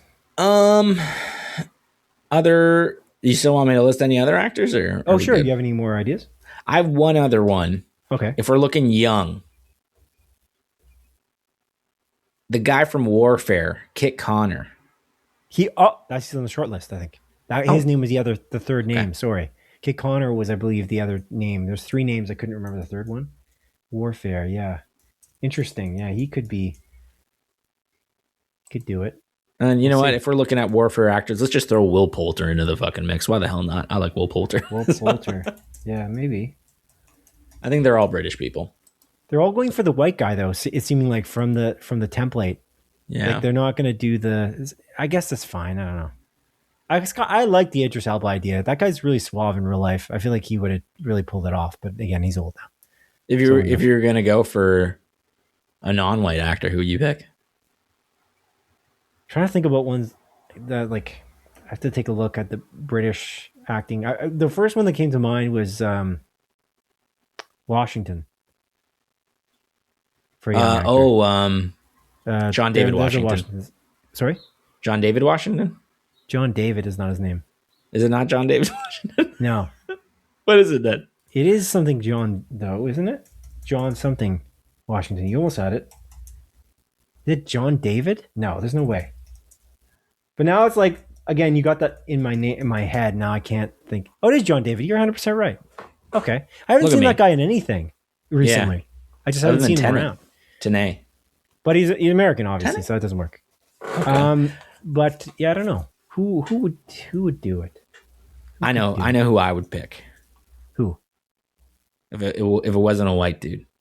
Okay. I would pick Dev Patel from Skins back in the day. That's a great choice. But also Green Knight. That's a great choice. I really like Dev Patel. That's a great choice, Dev Patel. Yeah. Yeah, it would be cool. Like, I don't know if they're looking for a type. Like, it would be cool if there was like just a large pool and they were just like, again, maybe just do black hair, scar on the cheek, and not care about the like color of the skin type of situation. I'm more cool with that. I feel like that almost makes more sense. Yeah. Scar on the cheek, though, I think is crucial. I love that they did that in 007 First Light. Like they did, and they show you how he gets it, like right in the beginning. I think I'm like, that's awesome. It's like they don't do it. They just didn't do it. And I'm not a 007 historian, so I don't know. Maybe they did it in one of the iterations of it. There's been so many different actors, but I don't recall them doing that. I didn't even know that was a thing. Like I'm so like I don't know anything really about 007. They took it seriously too because again they made his hair black when that actor Patrick Gibson has got blonde hair. So I think that that's also really interesting. Like they took that seriously. They're not like, no, we're not just making you. He looks exactly like him in every other way, except he's got a scar and he's got the. It's easier to do a scar on the cheek in a video game, I guess. And what a great game, dude! What a great game. I love it. Yeah, it's good. You're right. It's really good. You're right. I'm halfway through it. All right. Okay, let's move on now to the third story. If I can find my document somewhere here on my number of tabs. So the third of the topical tidings. Again, we'll spend as long as on this as you want. But according to Deadline, despite a very high Rotten Tomatoes score and relatively high viewership, Netflix's science fiction mystery show The Boroughs, which is executive produced by the Duffer Brothers, has been canceled after its first season. This is very interesting to me personally. This was the story here that I was most interested in talking about. The reason why I'm interested in this is because of what I said at the start. Despite a very high, meaning 97% of Rotten Tomatoes score last I checked, which is ridiculous, and very high viewership. I got the numbers here. I can't even believe this. It makes no sense. As reported by online publication TV Line, the show had great viewership. They were number 2 in watch minutes the week that they aired the first few episodes. No, it's all at once. So the week that the show launched all at once, with 1.2 billion watch minutes. Okay. Mm-hmm. In their first week on the air, that was the first week on the air, and they were number 1 with 1.74 billion in the week following, the May 25th to 31st. Okay, so they were actually number 1. They went up, which is interesting. I thought they went down, and I thought that was part of the story. But the Nielsen ratings is kind of got a lag. Like they don't put the numbers out right away, so it takes some time to collect them all. So I think people thought they may have dropped, but it appears they did not. They reportedly also so I had reportedly here that there was a subsequent week drop off, but it looks like that's not even true because of the numbers that kind of came out yesterday or the day before, like Thursday from the day we're recording this on the Friday before our episode airs next week. But the Hollywood Reporter wrote as well, quote, in its first 4 days, The Boroughs was second place on Netflix's top 10 English language TV chart with 5.6 million views. That's different than watch minutes, of course. And in its first full week, it jumped to number 1 with 9.5 million views. The following week, it was 4th. They claimed that the views dropped off the following week. It's a different kind of metric. So interesting. But anyway, here's the thing about this, which is weird. And so why would you cancel a show that was arguably doing quite well? The show was expensive to produce. It cost $10 million, apparently, reportedly, per episode. It's got a pretty good cast. Huh. The Boroughs, of course, is a science fiction show, maybe the Duffer Brothers who made Stranger Things. It's a science fiction show. It takes place in a retirement community. These people are living there, and there's some weird hijinks that happens, and there's monsters, etc. So they're like dealing with that. And critics love it. It's 97%. So obviously, it's a really cool idea that people like. I was just going to give this little stat. House of the Dragon Season 2, first 2 episodes on HBO apparently generated 1.2 billion watch minutes. I found one that was very similar. So the same idea. They didn't cancel House of the Dragon after Season 2, though, right? So That's according to Variety. That's where I sourced that from. And guess how much House of the Dragon costs per episode, Adrian? More than 10 million. I'm going to say 25 million. $20 million per episode. So the question, I guess, is why. And the Hollywood Reporter, like it's, I think his name is Tony Maglio. He had some ideas for why. Tony. Can you guess why they might have canceled this? Before I tell you what Tony Maglio's thoughts are. My guess is since this was produced by the Duffer Brothers have left Netflix. They're now moving to Paramount. Maybe a little bit of bad blood. That's my only assumption. That's what I think it is. And that's what Tony Maglio thought. Because it doesn't make any sense otherwise. He said, quote, but the quiet part out loud here is that the Duffer Brothers ditching Netflix for a 4-year deal at Paramount seems to have rubbed high-ranking Netflix executives the wrong way. The first source told He's saying the first source told the Hollywood Reporter. The relationship there has been, quote, tough, unquote, since Matt and Ross embarrassed, quote unquote, embarrassed the streamer by leaving. The source said. A source close to Netflix denied the accuracy of that characterization and says this was simply a business decision. And I can't imagine that's true. The argument was that it was expensive to make and the viewership wasn't what they expected. It seems to be what that's the case. That was the case. Also, the executive team that greenlit the Boroughs initially at Netflix, they moved to MGM and Amazon. So they don't work there either. The thing about the Duffer Brothers involved in this is that this is the Duffer Brothers produced show, but they're not even the showrunner. They don't showrun this show. So it's like, are you seriously you're canceling this? All the people are now out of work. The actors are going to be fine, I'm sure, but like all the crew and cast of this show, that's a 97% of on Rotten Tomatoes. Are you that petty? I don't know. Netflix lately, they just seem like they're losing. I don't know what it is. Like they're just like petty little bitches. I that's what I get as an impression. I don't even have a Netflix subscription right now because there's no shows that I'm that keen on watching. Except, funny enough, the show I was looking forward to watching is The Boroughs. Now I'm not going to watch it.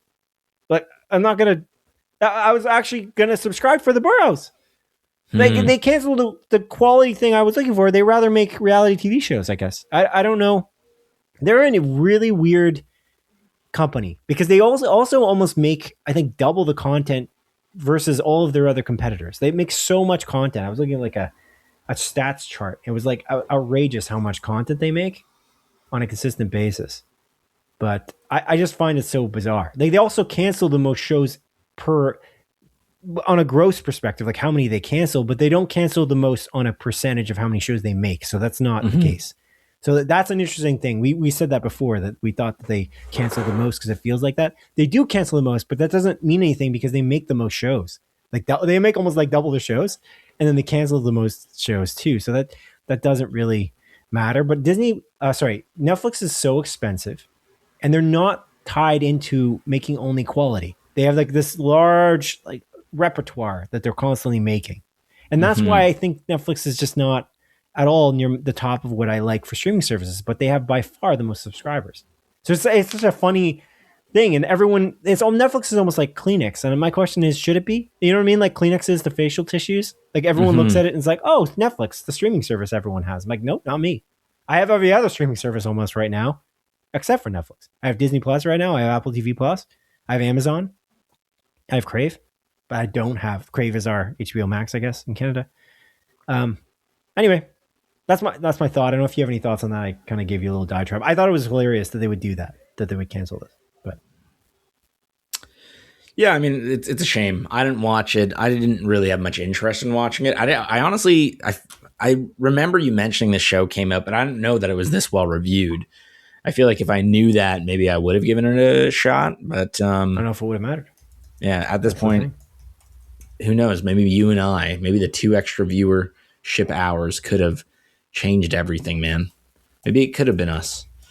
But yeah, Netflix is interesting because I'm looking at Netflix original stuff that I'm like excited about. And, you know, I like One Piece, the live action One Piece. I finished season 2 of that. Really good stuff. Is there anything else that I'm thinking of? I still got to watch Beef season 2. And again, I was watching Big Mistakes, but apart from that, I mean, there ain't much going on here. They dilute their content, though. That's their issue. They have so much shit in there. Like, I don't know. Like, that's why I love Apple so much. Like, I think Apple TV, they're not making that many shows, but every one is a banger almost. It's crazy. Yeah. They're killing it.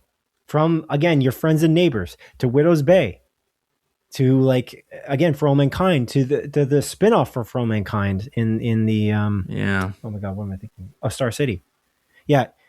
Anyway, I don't know. Interesting. Yeah, it's interesting. Widow's Bay is like right at the top right now. Of Apple's like streaming rankings, but I'm sure that's like nothing. It's like a fraction compared to what Netflix is getting. It's like, guys, not to like tout Apple as like this company that you want to support a lot because it's like another like what is it, $3 trillion company? Like they're just a huge corporation. But I'm just saying they're doing the right things, in my opinion, and they also don't cancel very many shows. They're that chart actually. I don't know if I should send it to you so you see it because it's kind of a cool little chart here. It's actually from 2023 to 2025. So I found like a recent See if I can drop it into this chat so you can click it if you have a sec. But it's kind of a cool like little chart. There's like 2 graphs in there that show the cancellation rates, and I think that that's really kind of interesting. Like Apple canceled a lot in 2023. I think everyone was canceling a lot in 2023. It was a big problem. Paramount being the worst one, but then they just kind of not been canceling just generally, because there was a chart from Variety reported, it might have been from the same like analytics company. They were saying that like Apple had canceled the least from 2020 onward to 2023, but then 2023 shockingly, like they were one of the highest, and then they stopped doing that in 2024 and 2025. Interesting. But I find that they don't cancel a lot just in general. They also don't have a lot of shows. They just don't make as many. So, yeah. But 2023 was a big year for them to for cancellations. Disney Plus is also really not one to cancel too many shows recently either. 2023, again, big year for cancellations. I think it's like a post-COVID issue.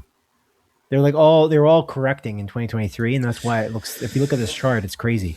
Like Disney Plus canceled 15 shows in 2023. Apple TV Plus shut down 23. Netflix shut down 55, but again, not fair to Netflix to say they shut down the most, because again,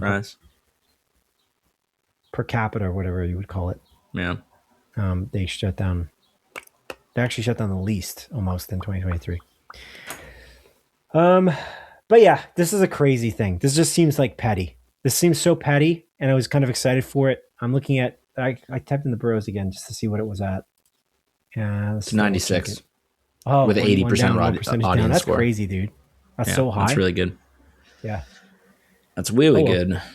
Yeah, I was excited. I was going to watch it. There's the one thing I was going to watch because I thought the cast was really solid, and I like the Duffer Brothers and what they've done. So whatever they're not making it, but they're producing it. So, anyway, yeah. So it's wacky stuff here. I wonder if it would get picked up, but it is $10 million per episode. So it's a bit of an investment. This is something that I feel like what Paramount that picks it up, you know? Yeah. It makes me wonder though, like, again, I didn't really know much about the show. How are you spending $10 million at like just people at a retirement home? Like what's going on? I think it's like visual effects, right? Okay. How much does Stranger Things cost? That's the question. I don't know, but Stranger Things went like full balls to the walls, like CGI and stuff. Yeah, they probably did the same thing here. That just like went hard. Yeah, I feel like, was the first season of Stranger Things high budget? I feel like probably not as much. They didn't know it was going to be a hit. So they're always easing into it, but they knew this would potentially be a hit because they. Whoa! Yeah. The 5th and final season of Stranger Things, the budget is estimated to be $50 million to $60 million per episode, dude. There were huge episodes. To be fair, each episode was over like an hour plus. Yeah, like they were movie length. So yeah, true that. But again, that's still not that fair. It's still so much money. That's crazy. That's a crazy price. I'm sure they were paying Millie Bobbert Brown even more. Bobbert? Yeah. Is that a thing you're doing now? I just made it up right now. Oh, okay. Cool. Millie Robert Brown. Because Bobby is a short form for Robert. Maybe. Obviously. Anyways. All right. Cool. All right, Adrian. Now into a segment of our show that I like to call A Look to the Future. Portion of our podcast where each of us present at least 3 of our picks for the TV series or movies that look most interesting to us that are releasing between the dates of June 30th and July 13th, 2026. Adrian, as is customary, you go first. What is your first pick, sir? Yeah, my first pick is Evil Dead Burn. It's coming out on July 10th, dude. Evil Dead Burn, July 10th. The next movie in the Evil Dead franchise. This one looks crazy. It looks bloody. It looks gory. It looks spooky. It looks good. Cool. That's great. Yeah. All right. My first pick here is a little show also on Apple TV Plus. It's like I work there. Silo Season 3 premiere is July 3rd. I really love Silo. It's another show that I deeply recommend for anyone who likes science fiction stuff. It's a pretty unique concept. It's based on a book, though. So it's not unique in that it is based on a book, but I mean, it's unique, as an idea from the book itself. But yeah, it's really, really good. I really like the show. Stars Rebecca Ferguson in the starring role. And that's season 3 premiere, July 3rd. Nice. Seems good, man. Seems good. Honestly, not much else I'm excited about, so I'll just list off another thing that is coming out. July 10th, again, live action Moana movie. Oh, yeah. Right. I don't think this looks particularly good. I feel like it looks like an insurance commercial. There's something about it. I disagree. This is one thing I don't understand. You really don't like the way it looks. I'm like, I mean, your credit, a lot of people online don't like it. So it's like, I guess I'm in the minority. I'm like, I think it looks fine. What are you gonna do? It's a Moana live action film. It's got a freaking weird chicken in it that runs around. It's mentally inept chicken. Maybe, but I personally think that The Rock looks fine in it. That's the controversial part. I think people think that. With his like bodysuit or whatever. I think it's great. I don't know. I don't have any problem. I don't necessarily know that's a problem. Yeah, I just feel like it just looks that's the weird. problem that most people say, right? His The wig Rock looks is bad. a little bit his off. hair looks ridiculous. Yes. It's like, no, it doesn't. It looks fine to me. What do you expect to see here? I think they did a great job with what they're trying to do. I think that they've accomplished their goal. I don't know. Yeah. I don't know. How's Tamatoa I'm not going to watch look like? it. It's not my audience. Yeah, I'm not the audience for this. In other words, they're not playing to. Yeah, honestly, I'm just so sick of these live action. I'm just so sick of these live action movies. All they're doing is remaking movies. They're not doing anything else, man. What the hell? Yeah, that's all Disney makes. They just make live action remakes of things. They don't make anything else. Exactly. Ridiculous. It's a terrible time to watch movies. In 2026. Yeah, there's nothing original. Okay. The other thing that's coming out, Adrian, is there's a TV show called, I don't know if you saw this. It's called The Westies. It stars J.K. Simmons in this like 1980s Irish mob show.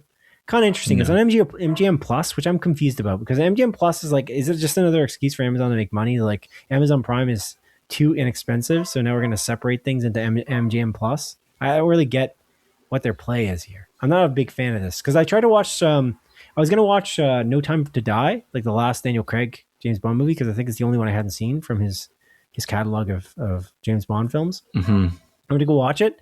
And they don't have the James Bond movies on Amazon Prime Video. It's like, you guys own James Bond. And I looked at it and like, where can I watch it? And it's like MGM Plus. I'm like, are you serious? It's on Crave though. So I could watch it on there. I learned later that it was on Crave. But I'm like, why are you gating this behind MGM? I don't really understand. I kind of disappointed in that. That was like the one advantage of them buying that. Because MGM is not that huge, MGM Studios. So I'm okay with them buying this studio and then putting it on Amazon Prime. But the problem is, again, the price increases. I'm not okay with them buying it. I rather they didn't buy it. I don't want any of these companies to get consolidated because this is worse for consumers. But they already did it. So I'm like, well, at least I'm going to get this on Amazon Prime. And they did not do that. And they have some Amazon. They had that James Bond reality show. Remember that? Like hosted by Brian Cox. And they put it on Amazon Prime. It's like, that was on Amazon Prime. And now you're making MGM Plus. You're putting the actual James Bond movies on him. Come on, Jeff. Yeah. Get real. Jeffrey Bezos. Get real, bro. Okay, anyway, what's your next pick?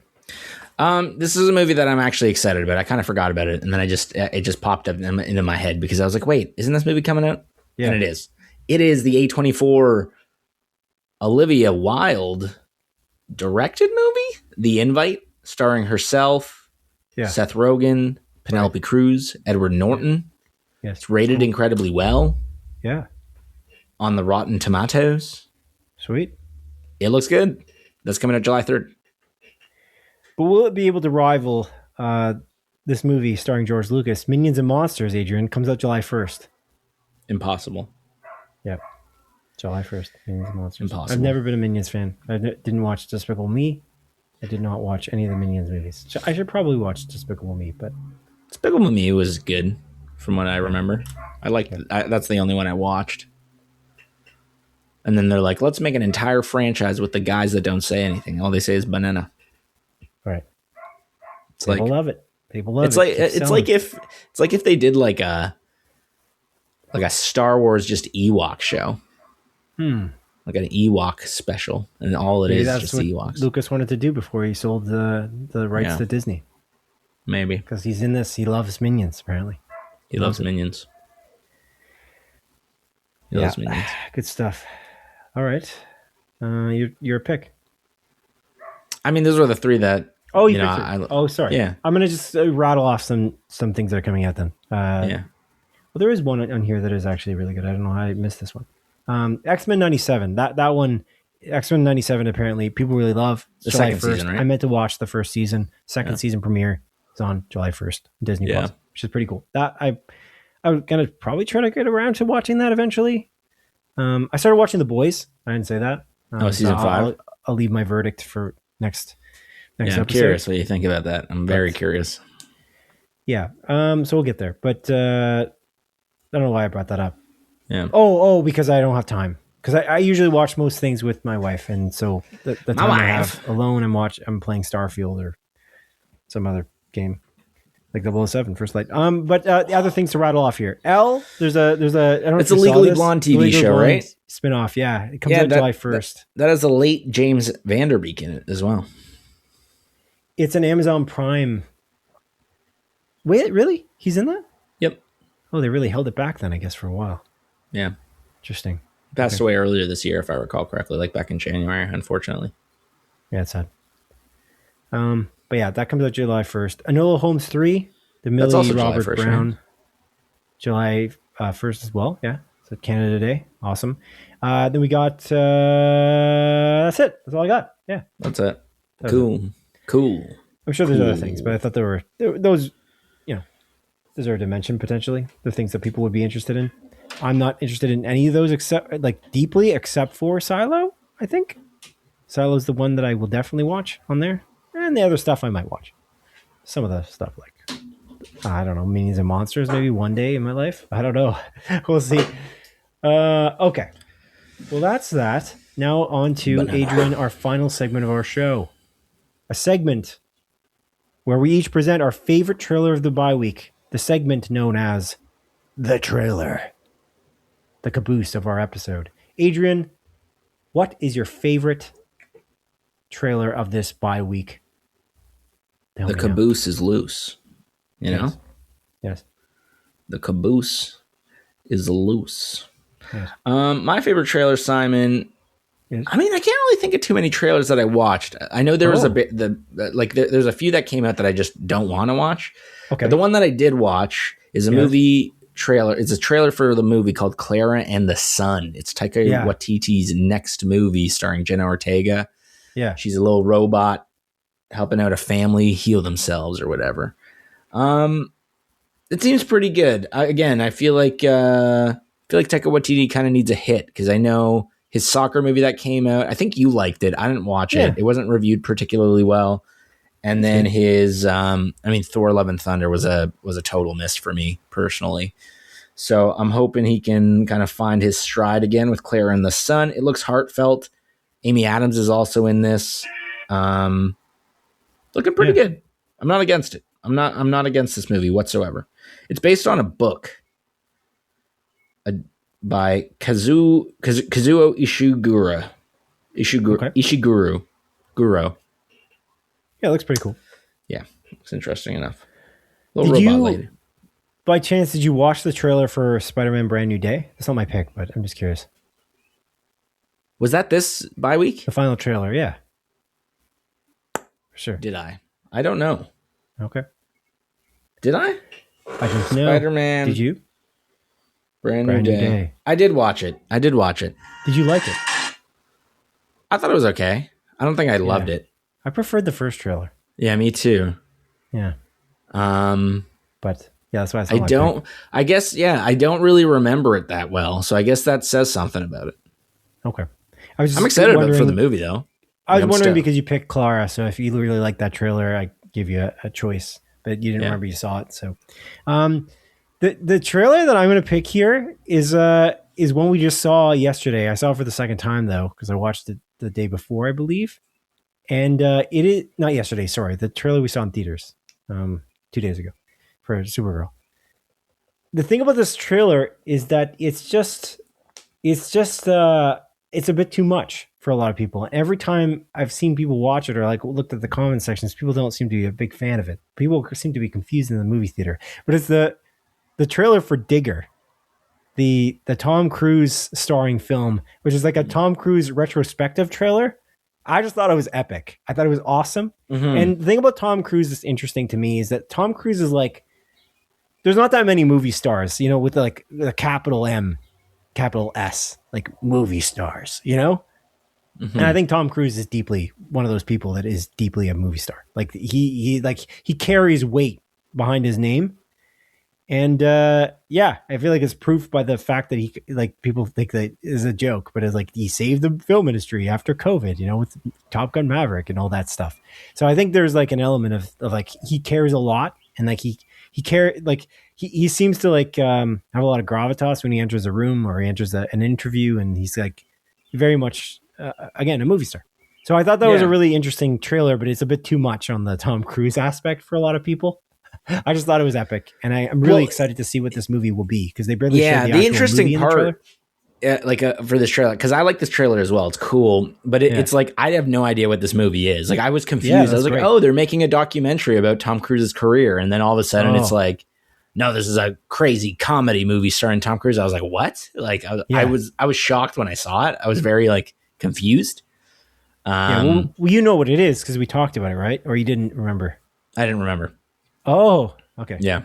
Because you brought this up every time I say the word digger. You tried to catch me in a racist slur. So I'm surprised you don't remember it for that reason. Dude? Why'd you even bring that up? That's messed up. It's Alejandro Inarritu. That's why I'm so excited about it. Less so for even Tom Cruise.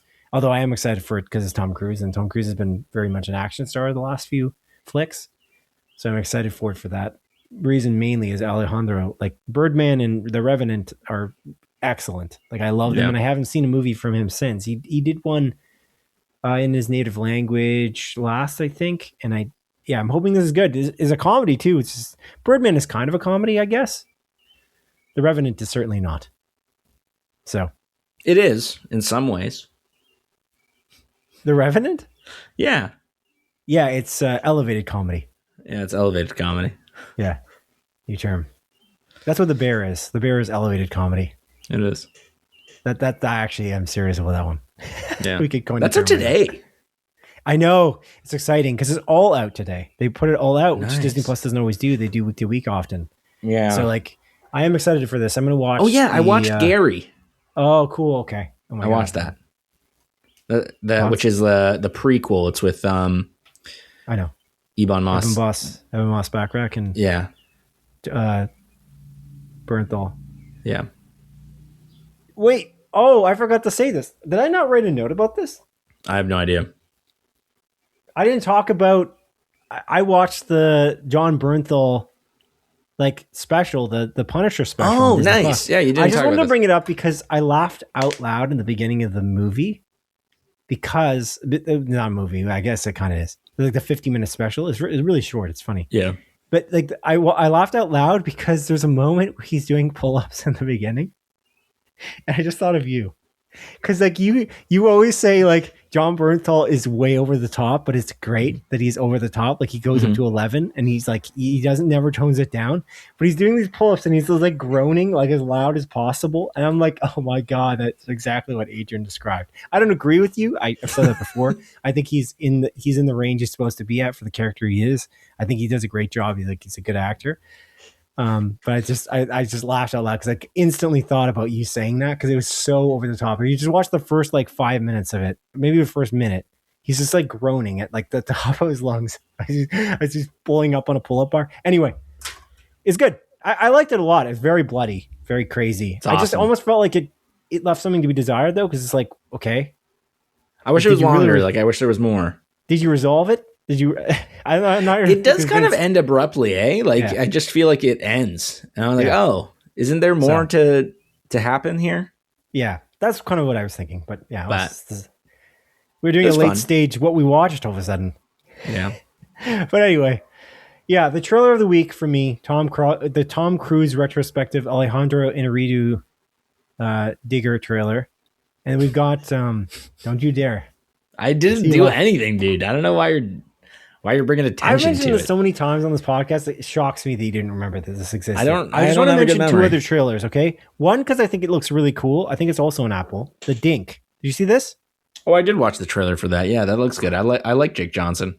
Yeah, he's like a tennis star, becomes like a pickleball player because he injures himself. I just think it looks really kind of funny, and that's a movie, right? Or is it a TV show? That's a TV show, I think. It is a TV show. Okay. That makes sense. Let me just double check. Now I'm questioning it. And there's one more trailer I just want to bring up before we close off the show, okay? As soon as you find out what The Dink is the Dink a TV show? It's a movie. Okay. It is a movie. Yeah, weird. I don't know why. Give me a TV show vibe, like deeply, but then at the end, it was like it's a movie. I'm like, what? Yeah. That's why. I said it was a movie, right, to start this, and you said it was a TV show? It wasn't reversed. No, it was reversed. I was correct the entire time, so don't worry about it. Let's keep it going. I mean, it is recorded, so I guess the audience would know. But one more trailer I just want to point out, and I want to know if you think it's as controversial as people say. Adrian, they showed in this bi-week the Shrek 5 trailer, and it got a lot of weird hype online. What did you think of this hype? What did you think about the overall vibes of this trailer, and what is it warranted, or are people overreacting? Because I got a firm overreaction. Oh yeah, obviously. I don't know, man. I don't know what people were expecting. It's just fucking Shrek, dude. Well, they didn't want it to be. They didn't want it to be developed at all. They wanted to look exactly the same as it did with the CG from 2002. When does Shrek 1 come out? 2002 seems right. Yeah, 2001. I was gonna say 2001. I said 2001. That's crazy, man. Like it doesn't look. They just develop. And they're like, it looks like AI. It's like it does. It doesn't look like AI. AI has ruined everything. Like? It's broken everyone's brain to just assume something is AI. But no, I think it looks pretty fun. Like, I don't know. Shrek has always been kind of absurd. To be fair, I've only seen Shrek 1 and Shrek 2. Maybe Shrek like a distortion field, dude. We live in like a world in which there's a distortion field where people. But I wonder also maybe is it like people are very sheep-like they want to follow other people. They look at it and say, this is an AI trailer because Jimmy said it, so now I have to believe it. Now I'm going to start saying the same thing online as well. Yeah. Like, I'm convinced because someone else said this thing. You know what I'm saying? Yeah. Like, how does that happen? So you don't think it looks like that? You think it looks good? No, I think it looks There's not enough there to even like. Yeah, like I think the animation looks wonderful. I think DreamWorks animation's all awesome. I feel like they were, especially with like Puss in Boots: The Last Wish, I feel like they outperformed every other animation studio for a little bit there. Like I think Puss in Boots, The Last Wish, I can't talk, is like one of the great animated movies of all times, both by look and by story. So yeah, true. Yeah, I don't know. Okay, I do hate the whole like Gen Z haircut thing, but I think that was the joke. Yeah, but I'm like, okay, just looks weird, but it's fine. It's not like Shrek has it; it's his son. Yeah, like a broccoli haircut or whatever they call it. Yeah. I don't think I ever heard that term until my brother told me that. I'm like, the broccoli haircut's not a term. And he's like, yes, it is. I'm like, broccoli ass head, motherfucker. And then I keep saying it everywhere. I'm like, all right, he was right. Fine. He was right. He wins. The broccoli cut. He wins. I don't know. I couldn't believe the outrage. I'm like, I don't know why I should say I couldn't believe it. I feel like I could definitely believe it. I believe everything these days, man. Everyone just loves complaining. Yeah. I'm complaining about people complaining. You got to get the money from Elon on Twitter. I know. I fucking hate it. I'm not on Twitter, dude. I've deleted Twitter many years ago. I don't go on there. Yeah, but it leaches over to everything else. That's the problem. I guess. I got to delete Instagram off my phone. I got to delete everything off my phone. The only issue with Instagram is like I communicate with so many people on there. It's got like meme threads. Yeah. Like that's where I like converse with a lot of my pals, and it's like that's the issue. That's the issue. Use it. I just use it for memes. Yeah. Try not to go in there too much. Anyways. But okay, cool, man. Well, that's it. We did it. We accomplished it. We did episode 139. Do you have anything to say to our audience before I close the show off, sir? Do I have anything to say? No, I don't think so. Do you? No, I just got to give my sore gums a rest here. Yeah. So you got to shut the hell up, huh? Yeah. Is that it? In a moment. Okay, that's fair. Yeah. After these 2 sentences. All right. Thank you for listening, audience, to episode 139 of Split Focus, a film and TV podcast. My name is Simon Eady, and it has been a pleasure to host you alongside the creme de la creme of co-hosts. Amazing. The creme de la creme of co-hosts, Adrian Pinter. Please join us for episode 140 on July 14th. Good evening to you, and good luck. Episode 140 on July 14th. 140. There's been 10 Julys. 14 times 10 equals 140. Take care and goodbye. Wow. Okay. Goodbye.